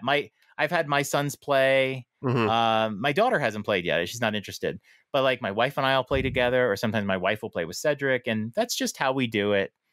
We can't all play together, but sometimes we'll watch each other, take a turn. Yeah. Like I said, and it's not about the extra $30 or whatever the hell it is. Like, it's just the point of having to do that for my 5 and 7-year-old. Again, genius by Nintendo, right? Genius. That's exactly what they want you to do. They want you to sign up for the family plan. Yeah. And eventually I probably will and should or need to. Eventually. It just seems so weird. This is what would make me do it. Yeah. It's just, it doesn't make sense. And, before we break on this, I think there will be lots of content. I think there'll be lots of Nintendo IP related outfits and stuff for sure. I mean, Nintendo should just close up business if they are not going to get you back in the game. How long did it take Animal Crossing to do that? I don't know, but they had a lot of compelling content in the beginning, so they didn't need to have Mario stuff for a while. This game probably needs it fairly quickly, but I think it's going to be like the way Tetris 99 is handled. When there's a new game that's out, they'll like put out games. So like maybe you'll see Kirby stuff really soon. But like Mario Strikers is coming out. I guarantee you there's going to be Mario Striker outfits the week before Mario Strikers comes out. Yeah. Or maybe a few days, or maybe the day of, or the day before. And they're going to get people back in playing Mario Strikers and remind them that it's coming. Guaranteed. I think we're going to see it a lot. And then we're going to get golf. I really hope we get some modes. Yeah. Like I hope we get the 100 pin mode. They'd be insane not to have the 100 pin mode. And I'd love to see more special modes. Like tennis is a great game for special modes. We've seen them in Mario Tennis Aces. Yeah. So I hope we see you're more of that. limiting yourself, John, when you can't even move left to right. You're going to have... It's crazy. It's crazy. But I really hope that there's more modes. And then obviously the golf will come out. And I think we'll see a lot more stuff. So, yeah, we'll see. It seems unfinished. We'll see. I totally agree. All right, moving on. PlayStation announced that I think once their PS Plus, I don't know when this is actually going to start, but as part of their new rollout of PS Plus, where we're going to see these extra tiers, and that's supposed to come next month, and I can't wait to see what they do. They're going to start requiring that games that are $34 or higher, so basically $35 games and above, will have to allow, if the player has PS Plus, allow them to play have a 2-hour timer and play any game on the shop for 2 hours before it times out as a sort of demo version. I think this is, I don't want to say it's ingenious or whatever. I really don't even want to think about if it is, because I think it's overanalyzing and people are going to play games. Mm-hmm. But Drew, if Nintendo did this with eShop as an example, if you could go to eShop and any game that is not like a $20 indie game or whatever, if any game you can just play 2 hours of it as a sort of demo, how would that change your world? Do you think would that change any habits? Would you take advantage of that a lot? No, I honestly, I don't think I wouldn't. But let me ask, I think this is fucked up in a way. Is this requiring, so any non like Sony game, any non-PlayStation, this is not just first party. This is any game over 35. So I think that part is fucked up. I think that you're mandating any game that comes to your console, you have to give the first 2 hours of your game to every user for free. I think that's kind of screwed up. Like, what if they don't want to? Right? Because here's the problem. As much good that could bring to you, that could bring a lot of bad to you as well. Right? What if someone thinks they're going to love your game and they just bought it for $50, Switch Sports, and they realize it sucks? I agree with you, because if I had 2 hours of Switch Sports, John, I would have saved myself $50. Oh, shit, man. We would have never played bowling together. Maybe if it was in the first 2 hours, I would have. Yeah, you're coming back for golf. I'm just saying, it's not necessarily, it could be ingenious, but I think it's one, messed up by PlayStation or Sony. I did tweet about it. It could hurt. It could hurt. It could hurt. I mean, at the end of the day, it might balance out. You're going to get some people to buy your game that wouldn't, and some people now that maybe won't. But I don't know. I don't like it. I agree with you. I did tweet about it, that I think it's unfair for them to force that. But I think Sony wants that to be part of the feature set of PS Plus. And maybe it's in response to their day one games are not going to be all given away for free right now. Maybe they want to give some new kind of perk. And it's probably not a perk. I mean, but still, what I find interesting about it is, besides all that, I totally agree with you. Like, I wouldn't want 2 hours of my game given away, because I think, from PlayStation's point of view, they want people to buy games because they get a cut. So anything that would prevent someone from buying a game, maybe someone demos it, like you said, like Switch Sports, and then they don't buy it.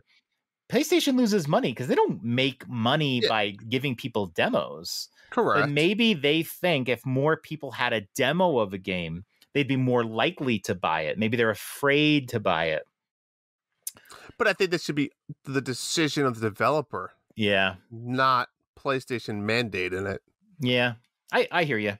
If PlayStation said, we want to give you the choice and we'll help you develop that 2 hour play session I think free. That it's just going to happen automatically. I think the developer doesn't do anything. But again, what if the developer says, no, I don't want that? Yeah, I don't know. Then they can't put it on the store.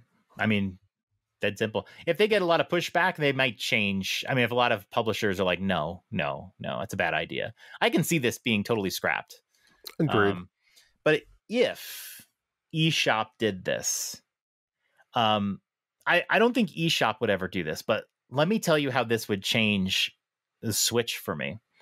There are a lot of games that I hesitate to buy on Switch because I'm afraid their performance won't be up to stuff.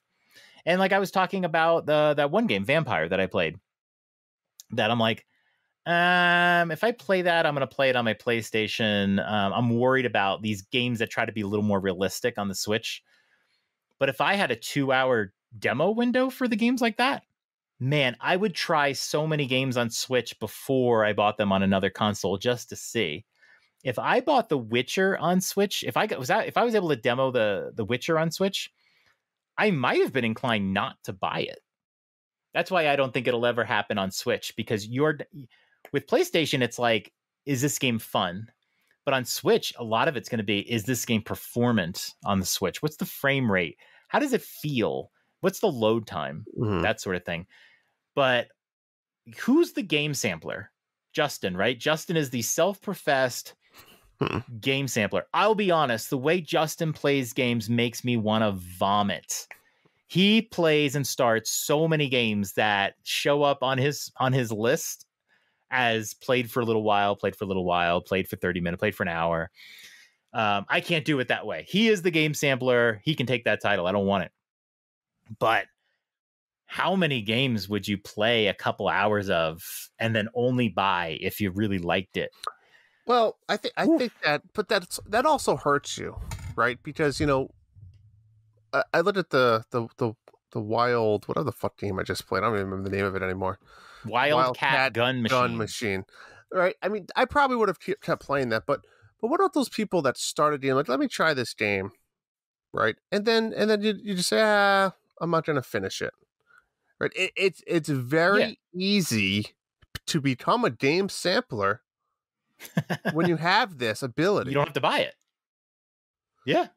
In fact, think about what this will do for reviews. And I like to finish games that I review, which is why my 30-second reviews are only on games that I finish. I don't like to do reviews for games I don't finish. But if you want to do like a review channel for 2 hours of games, then you would never have to buy one. You could just play 2 hours and go, here's my review of the first 2 hours of such and such. You can be straightforward with it. But if that was the case, right? Look at Nobody Saves the World would have been a 10 out of 10. But that's an argument not to review games that you've only played the beginning of. But if you did a channel that just said straight out, these are games I played to, like, you know, the way we say we platinumed the game, you can say I 2-houred, you know, Nobody Saves the World, and here's my review at the end of 2 hours. I think that's straightforward for people to say, hey, that's a good, you know, I understand it's 2 hours, but you can make it your thing. These are the games I 2-houred. Yeah. Like, that would be fun. I personally hate this idea. I think there's more bad than good. Can we? Oh, go ahead. No, that's really it. I don't. Can we go through? I want to go through your games and say, would you have continued after 2 hours? Can we do that real quick? Yeah. Are you looking at my Switch? Wildcat Gun Machine. Yeah, I would have. Okay. Slay the Spire. Definitely. Yep. Lego Star Wars. But yeah, that's a different reason why. What do you mean? Well, yeah. I mean, I got that game intentions of playing with my son. Okay. Nobody Saves the World. Oh yeah, I would have definitely kept playing. Okay. I don't want to go over like the N64. Well, Kirby and the Forgotten Land. Yep. Okay. So far, perfect. But that's how I am, John. You know me. I there's very few games I stop playing. But there's got to be something, right? Okay, wait, hold on. You talk to the guy that finishes even shitty games. Well, you're the shitty master. But Pine, I finished it. Yeah, I'm going through a few more shows, and I mean, I can answer. I don't even have to ask you. You know what I would have? You know what? I'll give you one. You know what game I would have stopped after 2 hours? Loop Hero. No, are you sure? Because we really liked that game in the beginning. I know. I'm trying to think of what point did I not like it anymore. Yeah, you're right. Maybe after an hour. Was it 2 hours or was it 4 hours? Well, yeah, because when we both really loved that game. You know another game I would have definitely quit after 2 hours? What's that? Spelunky. Yeah, I agree with you. I would have. I would have. You know what? There's a couple games I would have saved my money on. You're right. I think if I was playing Vampire and I hit the 2 hour, I probably would have said, I'll let this one go. I don't know how it'll end up, but I think I would have stopped. Yeah. I'm looking at Ollie World. I think I would have maybe kept playing, or maybe I would have gotten bored. Dark Deity. I think Dark Deity I might have stopped. Remember we talked a while back about an episode where we said, like, if the game's $20, you pay $5 for the first 2 hours, and then it asks you, like, do you want to put another quarter in? Yeah. Do you want to pay the rest of the 15? You know what I'm saying? Like, at least they're making a little bit of money off of you. Yeah. I agree with you. I'll be interesting to see. I can totally see what you're saying. As publishers saying no. Yeah, about doing that. All right. I can't see if people are willing to put 2 hours into a game. I know that doesn't seem like a lot, but that is a lot of time for somebody, right? Mm-hmm. If that they're investing into, especially if a game's only 10 to 30 hours. I mean, it's a 100-hour game. 2 hours is nothing, right? But if somebody's investing 2 hours into a game for free, I have to imagine that they're gonna buy the game. No. So, I don't think that's a foregone conclusion. If you invested 2 hours, but you've invested no money, then I think you can easily make that decision. I mean, if you invest $60 and then you invest 2 hours, a lot of people I would love to will see do the that. percentage of people that play 2 hours and then decide to play the game. I bet you it's significantly higher than people that aren't going to play the game. I don't know. Yeah, I don't know. They must have some. This must be based on some analytics or something, or maybe they don't want to do returns. They probably get a lot of people complaining about a game being bad. So by having a trial, there's just no argument anymore. Like, you tried it, you didn't like it, you didn't buy it. I don't know. That's dumb. There should be no returns in video games. I think this is very pro-consumer, clearly, because you're just getting something. You're not losing anything. But it could help publishers or it could hurt publishers. I'm not sure. So we'll see. Maybe they'll, But from PlayStation's point of view, it just you have to sign up for their PlayStation Plus, whatever it is you said. Yeah, I think it's only for PS Plus. So for them, it's just they're looking for more subscriptions. It's a subscription sell. Great marketing tool, my eyes. Yeah, I hate it. Why not get people to sign up for free? It's an extra thing that you get with your service. That's a perk. Yeah, why not? I'm definitely getting PS Plus Extra. I don't want to do the Game Pass stuff where I play the games that Xbox is feeding me. But I'm definitely going to get PS Plus because it's really not that much money. It's only like, what did I say? Like $8.50 a month. Mm-hmm. And that includes the PS Plus service I already have. So I'm going to get it, and then I'll probably play some games that I can download. But I'm really curious about the game. I'm gonna try that on a couple games for sure. Okay. All right, let's move on. I want to talk about, and this is our last big topic, and then we'll get to some questions. We still use the term DLC. What does DLC stand for? What does it stand for, Drew? Downloadable content. The first thing I want to point out is downloadable is one word. So why is I can't make it DC. Then you did a DC. I know, but why is it called DLC? Shouldn't it be DC? I don't know. But this is a really outdated term, and I did some research. The first use of the term comes around from Dreamcast, which was really the first console that made it so that you can buy a game on disc and then have downloadable content that people could buy or get for free, that added to it. So that's why the term downloadable content came into existence. That really you bought the disc. I don't think they sold the games digitally, but you get these little bits of content that were downloadable. So perfect, great. The birth of a term. And then it was popularized by Xbox because Xbox was very like shop centric. Mm-hmm. We live in a world now where there are people that get all of their games digitally. We also live, crazily enough, in a world where you can buy a game physically that includes the DLC on the cartridge, right? Limited Run Games sells a lot of their stuff with DLC. Yet we still call it DLC when you're not even downloading it. So this whole term is warped Why are we still using this term? And what does it mean to you? John, it's like saying, did you tape Survivor last night? Yes. You know, it's just these words that we continue to use. Did you tape it? No, I didn't take out the VCR and put it in a VHS and push record to tape it. You know, it's just it's that lingo. This is never going away. Just to be clear, this term's here forever. This is going to be any type of, and to me, it just means additional content. But like you said, it could be bonus content, right?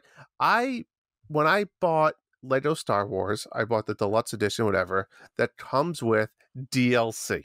That's what it says. That's what it's. And by the way, that DLC I never understood it. I logged in today and it says new DLC available for Lego Star Wars. And then you push A and it says you can now play as Mandalorian Season 2 characters. You can now play as the Bad Batch characters. And I'm like, why? Like, why did you wait a month to add that? Do you know what I'm saying? Like, why didn't I just have that when I got the game? Right. Yeah. But yeah, I mean, DLC could be it could be two things, right? It could be any additional content. It could be a bonus content, bonus level. But I look at DLC meaning it's not available when you bought the game, right? Or it's at coming launch. out at a later date. Right. It wasn't available at launch. Correct. And then it came out. We've used the term, like a lot of people have used the term an expansion, and that's usually for big budget games that have a significant content update. And you say, oh, you know, I want to get the new Witcher expansion or whatever. And we all, like I said, with Witcher, we'll say DLC, but I've heard the term expansion, and I like that better because it focuses on the content as the content. It doesn't focus on the content as where it's coming from, if it's downloadable, digital, that sort of thing. See, when I think of expansion, I think expansion goes back to the days of like PC MMOs, right? Because that was kind of the first thing that ever started. World of Warcraft, the expansion, whatever the hell, like the Frozen, whatever is coming out. Yeah. Right. And that's going to add on. I look at expansion as maybe it's an added on expansion to an already existing campaign of some sort, right? Where DLC could be more of, it's not an additional expansion of the campaign. It might be characters, or it could be clothing. It could be things like that. It could be anything, though. It's content. The only word in there that describes it is it's content that you download. So on one hand, it's very, very broad, but then it's also extremely specific about how you got it. So why do we still say it? It's like so dumb. Expansion is, here is expanded something, right? Well, that's content. What DLC always is. But it doesn't, the word downloadable or on chip or on disk or something is not there. So I feel like we should call all of these things expansion. That's my nomination. Expanded content. Expanded. It's amazing. Expanded. Definition: additional content created by an already released video game, distributed through the internet by the game's publisher. It can be added for no extra cost, or it can be a form of video game monetization, enabling the publisher to gain additional revenue from a title after it has been purchased. Right, but none of these things are required because a lot of times the DLC is free. It's not even paid. But at least DLC doesn't insinuate that it's paid. I would say most extra content is actually free. And I've never understood that. I actually disagree with that. Even as a consumer, I think DLC or expansion content should cost money. It blows my mind that they're willing to give it for free. What's the motivation by making it free? It's like it brings people back into your game, but why?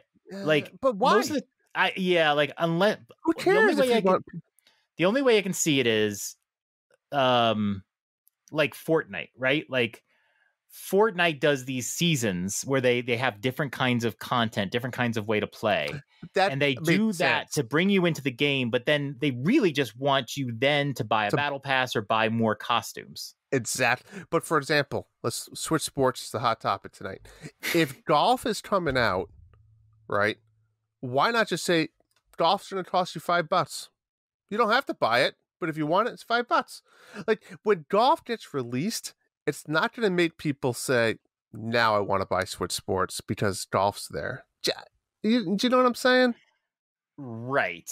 But they probably think not a lot of people would buy the golf. It would be like you and Hambone. Then who cares? Bob. Then who cares? Yeah, because but I think you're right. When they release the golf expansion, people are going to come back into the game, but they're not going to pay Nintendo more money. And in fact, they might distract them from, I mean, when's golf supposed to come out? It could distract them from Splatoon 3. Yeah. But maybe they're going to have some microtransactions. Is there hope, though, that it brings up buzz on the internet and people talking about it and more advertisement? And buy it? Maybe. I mean, but look at Mario Kart's on the opposite end of it, right? Where they did charge, but you can't go into Walmart or Target or even GameStop, I don't think, and see like Mario Kart 8 Deluxe, DLC. Like they don't advertise for that. Right. So at the same time, it's like I don't get the marketing tools of DLC personally. I think it's a weird, like, why not just, and I get the development costs, but at that point, why not just make another game? Right? I'm trying to think of like, what was like a major game that me and you played? You want to know one? Dead Cells. Yes. Dead Cells. The game was kind of, no pun intended, dead, right? It was an older game. Don't remember, the game was fantastic, right? But like, I'm not going back. It actually hurt Dead Cells. I'm not going back because there's DLC. It's overwhelming. For you to go back, there'd be like 4 expansions. Correct. But if Dead Cells 2 came out, I'm paying $25 and I'm buying that game. Yeah. Right? Yeah, I cannot figure out why they keep doing that. I don't know anybody who plays Dead Cells still. Nobody. Here's another one for you. Coming up, Cuphead.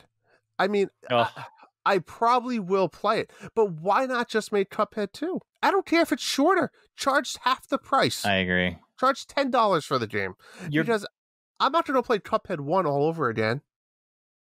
And you're out of practice with Cuphead. I'd have to get really back into the mechanics and the feel for it. I'm not super excited for it. Yeah, they don't have a tutorial for the DLC. Like, what? Like, no, just create Cuphead 2. I know. I was convinced Cuphead 2 was going to be a launch title for Series X. That's what I can't believe. I can't believe it.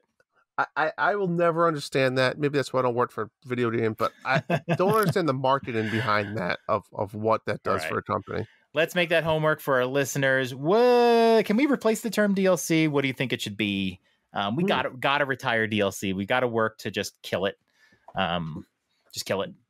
All right, we got some questions. Let's go through them. First question. Gandalf, 1937. Love the name. Maybe Gandalf is just really old. Maybe. What have you learned about yourself as a gamer as you get older and your kids get older? I know Drew learned he doesn't want to invest in the family plan. It's not about that. It's the principle. I just don't understand why I have to. I can start on this one. Growing up, I know the kind of gamer I was. I had some friends that were similar gamers to me. That's why they were my friends. I am forced to grow older with my kids. I can't kick my kids out of the house.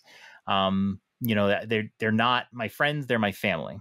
I love my kids, but no matter how they evolve as gamers, I have to adapt to it. And what I've learned is that there's such different kinds of gamers. I have so many games in my house and I buy so many Switch games, and yet they will play the same games over and over again. They will play Minecraft over and over again. They will play the same stuff. Cedric's been playing. He started playing Fortnite. Now he's playing Apex, and he will just play nothing but that. In a given day, he will play nothing but Apex. And I'm very different. I play a game, I start getting some number of hours in, and I'm like, all right, I'm looking for the end of this game so I can start something fresh. And you and I are always thinking about what's the next game going to be. Unless it's Life is Strange, then you're just thinking about when it's getting remastered. Oh, I'm going to play it again and again and again. But like, it is fun to think about. Like, I'm playing Vampire right now, but I'm already thinking about, the Curse of the Dead Gods, right? I'm ready to jump to that one. It's already downloaded. Yeah, so we're going to play that one. Yeah. And that's what I've learned, that my kids are like, they're very much online. They like to play online with their friends. They like to play the same games. And so what I've really learned is that people play games differently. And that's okay. And I think that has really helped me to understand the concept of easy modes. And when I see people online complain about, oh no, Dark Souls, oh, Elden Ring, they shouldn't have easier modes or whatever. I think my background of seeing other people and the way they play, that Michelle is not as good at these tactical games. She has games she's good at. There's types of games she likes to play that I understand that gamers play games differently. And sometimes I'll play easy modes on a game. That making more modes available and addressing different kinds of gamers is good. You don't need to be threatened that Elden Ring might have an easy mode or something like that. Let people play they want to play. You know, Michelle couldn't get past certain points in Elden Ring and had to stop playing the game and couldn't enjoy the game because the game was just ridiculously difficult and frustratingly so. So that's what I've kind of learned as I've grown older. Yeah, it's a great question. I think on a weird, silly scale, I guess I would say that I was a fan of online games, right? Even back to my much younger games, online MMOs. I used to love doing like raids and stuff like that. And then it started shifting a little bit. You know, we've talked about I used to love to play Paladins even, or any type of, online matches. But once you get kids involved, I've learned online matches, or rather games that you cannot pause. I needed to start stepping away from. Right. Yes. And I think it's funny. We talked about, the ongoing dad joke of me playing shitty games, and a lot of it is due to being, smaller size games, right? With these indie type, less than 10-hour games where, I could bang out and play an entire game in a week and not get bored of it, right? Because if I don't play 100-hour game, it's gonna it might take me a couple months, right? And then it's just, do you lose the interest over time because it's taken so long? But that's for me, I found is I like playing those little smaller ones sometimes because I can kind of, like I said, I just beat that the Wildcat Gun game in a couple days. But yeah, you're elite. Well, I get addicted. I get into it.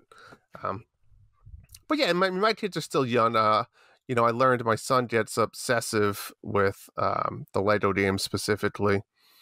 So he's going to be a gamer. My daughter, she's whatever. She I don't think she's into games. She kind of sounds like your daughter, Melody. She'll play a little bit here and there, but she made me buy that stupid Pet Clinic game. She probably played it for like 2 hours total, and I don't think she wanted to go back to the iPad today. So I'm like, oh my God. But it is actually, she bought that with her own money. So I said, you want to buy it? You buy it. But yeah, you especially my kids being that young, you start to see the development of them and how they play and how it affects them. Like you said, you're going through similar stuff. So good question. Great question. Next one from Chris HL 94. Should the Switch have NHL 94? No, not this time. Not this time. What's the best Nintendo Switch game to turn into a drinking game? I'll take a jump at this one. When I play video games, when you think of a drinking game, right? It's like, playing Mario Party, every time someone rolls a 5, you don't take a shot, whatever it might be. I've never been like, when this scenario happens, take a drink, right? When you hear this word, take a drink, I'm more of a, yeah, but see, I'm actually the opposite. I'm more of a guy of like, I just want to pound some beers and play a game. Like when me and Hambo did for Extra Life, birdies and beers. That's what I like to do when I drink. I want to play Mario Party and have a few beers, right? And chat and play. So for me, it's a game like those types of things where you can put the controller down for a second. When I call it silly, like when I play video games, I have a cup of coffee sometimes. So like when I'm playing a twin stick shooter hell bullet game, that's not a great game to have a cup of coffee, because you're only really having a drink when you beat a level or you die. It is your coffee. Right. So a game that you can rest for a minute, like wait someone else is taking a turn, and you can sit back and hold your drink or cocktail, and that's what I like to do personally. Okay. Yeah, I think a better drinking game is like when you're watching something and it's like take a shot every time. Like if they were doing like a Nintendo E3 or like a Nintendo Direct, take a shot every time they say the word such and such DLC, right? Oh, yeah. But then everybody drinks. That's why I think it's better. But when you're doing like a game and you're playing competitively with somebody, it's like, well, but you kind of want to drink. So when you win and the other person drinks, did you win or did you lose? But I actually put some thought into this, and I thought a fun little drinking game would be to play Clubhouse Games, toy baseball. Oh, and that's a good game. Every time you hit a home run, the other person has to take a drink. Ooh, that could be hilarious if you're a sucky pitcher. Yeah. So, I think that would be like right around a good rate. No one's going to die of alcohol poisoning because it's not that easy to home run. But, you hit the home run and you get the whole celebration. What a great time to take a drink. Yeah. I mean, current Switch Sports topic of the week. You could do it there too. Every time someone gets a strike in bowling. Hey, man, you'd be drunk off your ass in one game if you played me. Well, maybe if you're drinking beer or a cocktail, maybe take a sip. Maybe it's not a shot. Or it could be like you play soccer and every time you score a goal, the other person has to take a drink, which would actually be pretty funny because it would make it more likely you're going to score more goals. That's true. All right. Cool. Good question. Next one from Texas Trey, TX Trey. I say Texas Trey. Chocolate versus apples. Which has more benefits coming out of the fridge? This question comes from the fact that I think I had mentioned that I kept my chocolate in the fridge. Yes. And somebody, I think you, somebody, Kuzi, I think. Maybe Kuzi, badgered me about keeping my chocolate in the fridge. Yeah, that's a weird thing. I love having my chocolate in the fridge. No. Not every piece of chocolate. There's some chocolate where I don't, but I like it. I like the coldness. I like the texture that it creates. I used to keep chocolate in the freezer. My mom would keep chocolate bars in the freezer. And so I would do that, but I don't. I like the fridge. The freezer's too much. It's too much. So chocolate versus apples, I keep both in the fridge. Gotta have a cold apple. Definitely have to have a cold apple. Nothing better than a cold apple. I can't say that like, oh my God, you keep chocolate in the fridge. I mean, I personally don't, and I would never.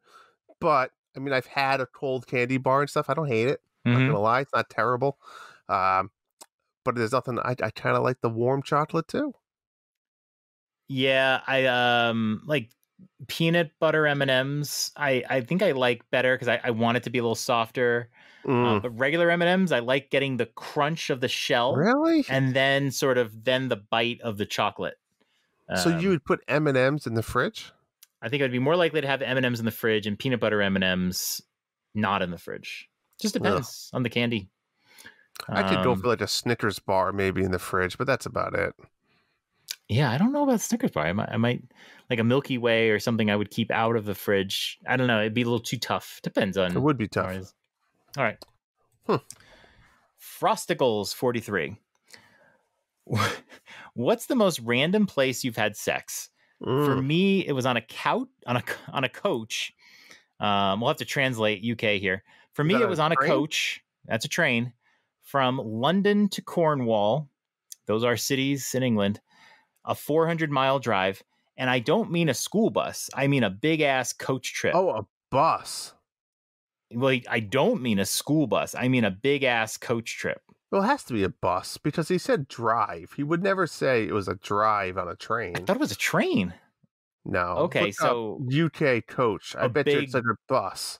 So it's really a big bus. Like a Greyhound bus, right? Or Peter Pan bus. Maybe a double-decker?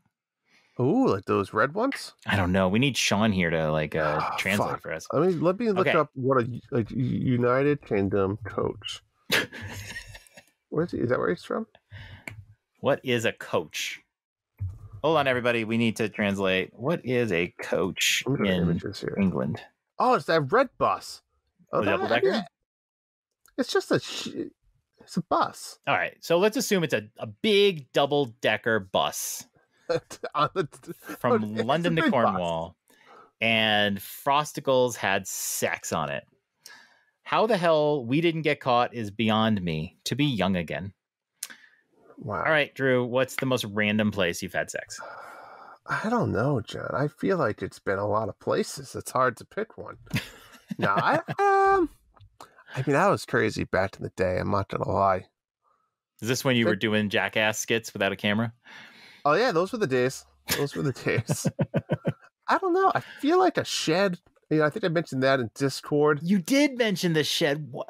Is that just because you needed privacy? Because that seems like a gross, smelly place to do it. You just do what you got to do. Oh yeah, privacy, 100%. Sometimes you just got to do. You go where you got to go.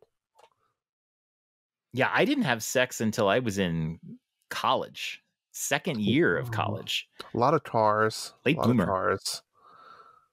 Front seat, back seat, driver's seat, you name it. I never had sex in a car. Hood. I think it depends on how young you're having sex, because most of the times you have sex in a car because you're living at home with your parents. Yeah, you're in high school, you're getting out. If you have your own apartment, you're going back to your apartment. You're not having sex in a car. Yeah, it's like the whole sex in the shower thing, right? It sounds great on paper, but realistically, I'd rather just be in my bed. Right. Yeah. There's it's a weird, it's not comfortable at all. It's not. It's been there, done it. You clean off pretty quickly. I mean, that's true. Yeah. That is nice. Yeah, it's just how about you? The only weird place for me was tried to have sex. We had like multiple blizzards in Colorado. It was like a blizzard, and then 3 days later, we got another blizzard, and then there was like another blizzard, and like practically the city was shut down. I was literally working from home, and I never worked from home. Okay. And so a girlfriend and I went exploring our neighborhood, walking in almost like snow up to our genitalia. It was like that much snow. And we walked to the main, like kind of a main intersection of where we lived. And there's just no cars. There's nothing. It was dead. There was nobody. Every store was shut down. It was crazy. And attempted to have sex under a pine tree on top of probably a couple feet of snow at least. Nice. But, we were wearing super winter gear, and it was cold. And you know what the cold does? It wasn't happening. It wasn't happening. Tried. I mean, how does that conversation, like, you're in the middle of the snow, it's freezing, it's windy, you're going for a walk, let's get it on? No, it was, I think it was more like, I was more like follow me sort of thing, like, going to the pine tree, and then it's like, yeah. I have to think. I feel like I must have some crazy stories. I gotta really think about this. This might have to be to be continued, because better than a shed up there. Or a car. Yeah, I mean, I think the shed is like that's the weird, like you're on top of like grass clippings from the lawnmower. Listen, you gotta do what you gotta do when you're young. Okay, take it where There was this one time. Maybe I don't want to make me think of this. I went to a store once. It was at a gas station. When you're young, you gotta buy condoms, and it's kind of awkward because you don't know. Yeah, now you can buy them online, right? Can you? I mean, I don't need them. Oh, anyways, yeah. I went to a gas station, and I was like, 16, and I was young. I said, I think they were behind the counter back then. Maybe? I think they were behind the counter. Usually that's the classic, yeah. So I said, I'll take a pack, blah, blah, blah. And he's like, can I see some ID? And I said, what do you mean? What do you need ID for? He goes, oh, you're going to be 18. I said, hold on a second. You're telling me I can't have safe sex because I'm not 18? And just guy was a mess. He wouldn't sell them to me. He wouldn't sell them to me. I'd go somewhere else. Really? Yeah. There's no age limit or anything. Of course. Why would you not tell someone you can't have safe sex? And like, what are they going to do? Not have sex now? Like, you're actually making the sex more dangerous. That's what I tried explaining that to the guy. We're going to have to talk someday about like sex education in schools and the concept of, do you teach safe sex, but you're telling kids that they can have sex, or do you not talk about it at all and just hope that they won't have sex? That was a big debate like 10, 20 years ago. But like, yeah, you're literally saying, I want to be responsible and I'm totally going to have sex right now. And then they're saying, I'm not going to give it to you. So could get somebody pregnant. Yeah. Like, what the hell? Yeah, exactly. That's funny. All right. Last question, then we can wrap it up. Tim, Neoprime 33. Does a hot statue do it for you guys? If so, would it have to be for you to who would it have to be for you to spend your money on it? Now, this question is in response to, if you go to the Dads After Dark Show channel, who posted it in there? Somebody had posted in. Was it Tim? Was it Tim or Ibisel? Take a look real quick. Someone posted a picture of a Tifa Lockhart statue, one of the contenders in the booty bracket. She made it quite far. It was a Tifa Lockhart statue, and it wasn't just her in a battle pose or her. She was on all fours with her butt sticking up in the air with like her panties showing. I'm looking at it. Panties is an understatement. As far as I know, this is not from any game she's been in, and she's only been in like Final Fantasy VII. This is a company that I assume, got the rights to use Tifa Lockhart and made a pretty provocative statue. She's wearing like a thong, and it's like up against the sword that's in the ground, so it's trying to listen to a pole. Yeah, it is very much not even like... I'll tell you what, to answer Tim's question bluntly, the answer is no, a statue would not typically do it for me until I saw this statue. It gets something. you thinking and trying to turn your head sideways a little bit like, huh. The thing about it is, it's not that the statue doesn't do it for me. It's a hot statue. And Tifa Lockhart's not my favorite character. I haven't played Final Fantasy VII Remake.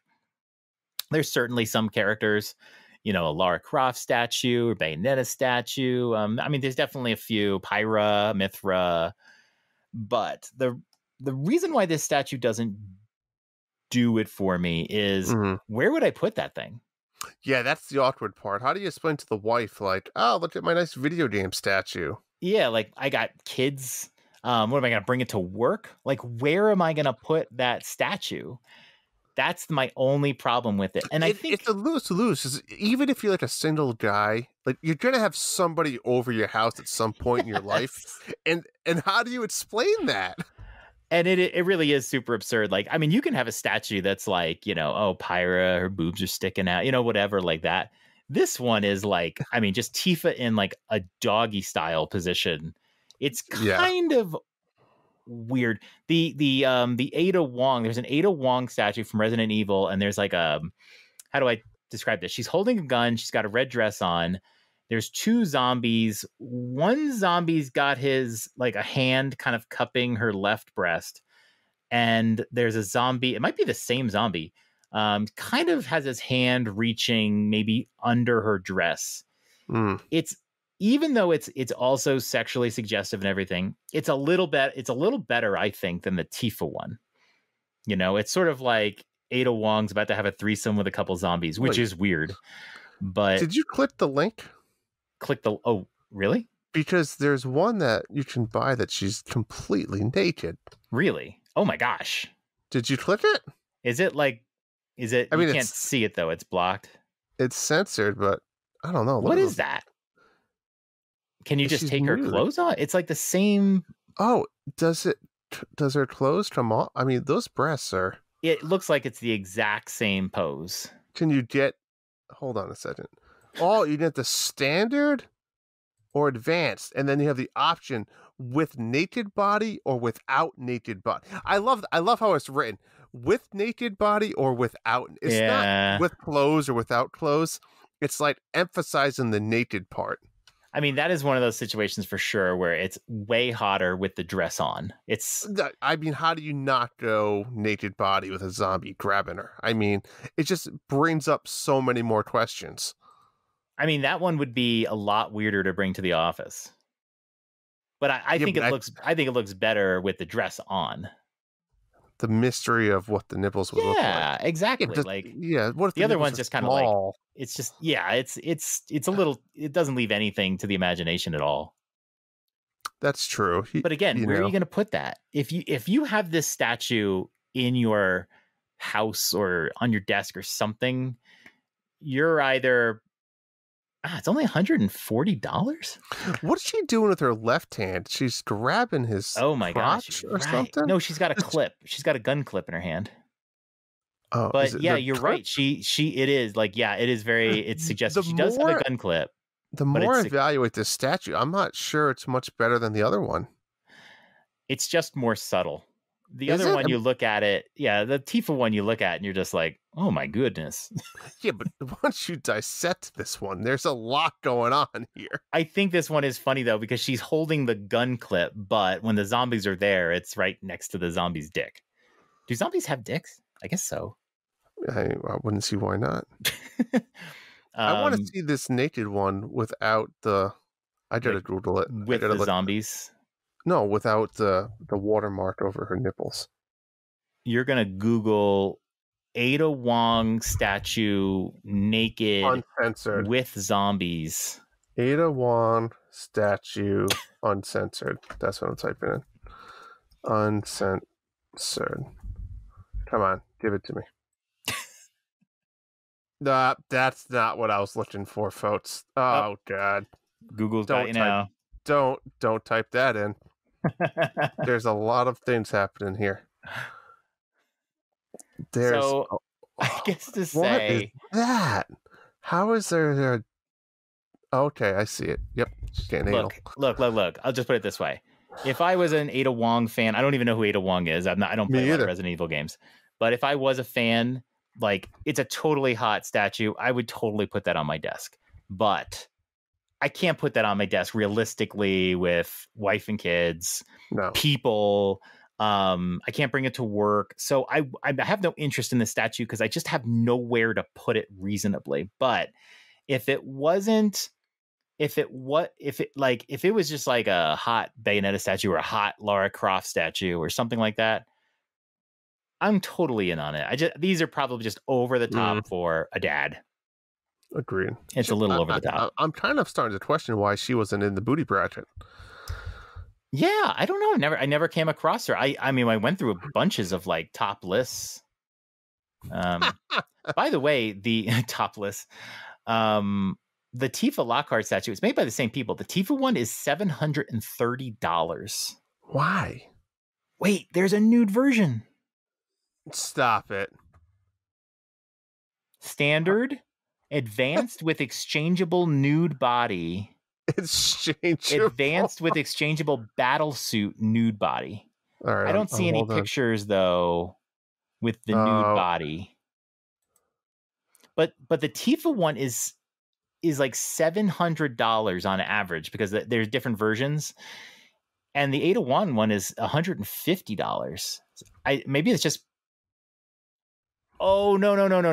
The full price of the Ada Wong is $512. Oh, I was looking at the deposit, so it is a little bit cheaper. Bonus.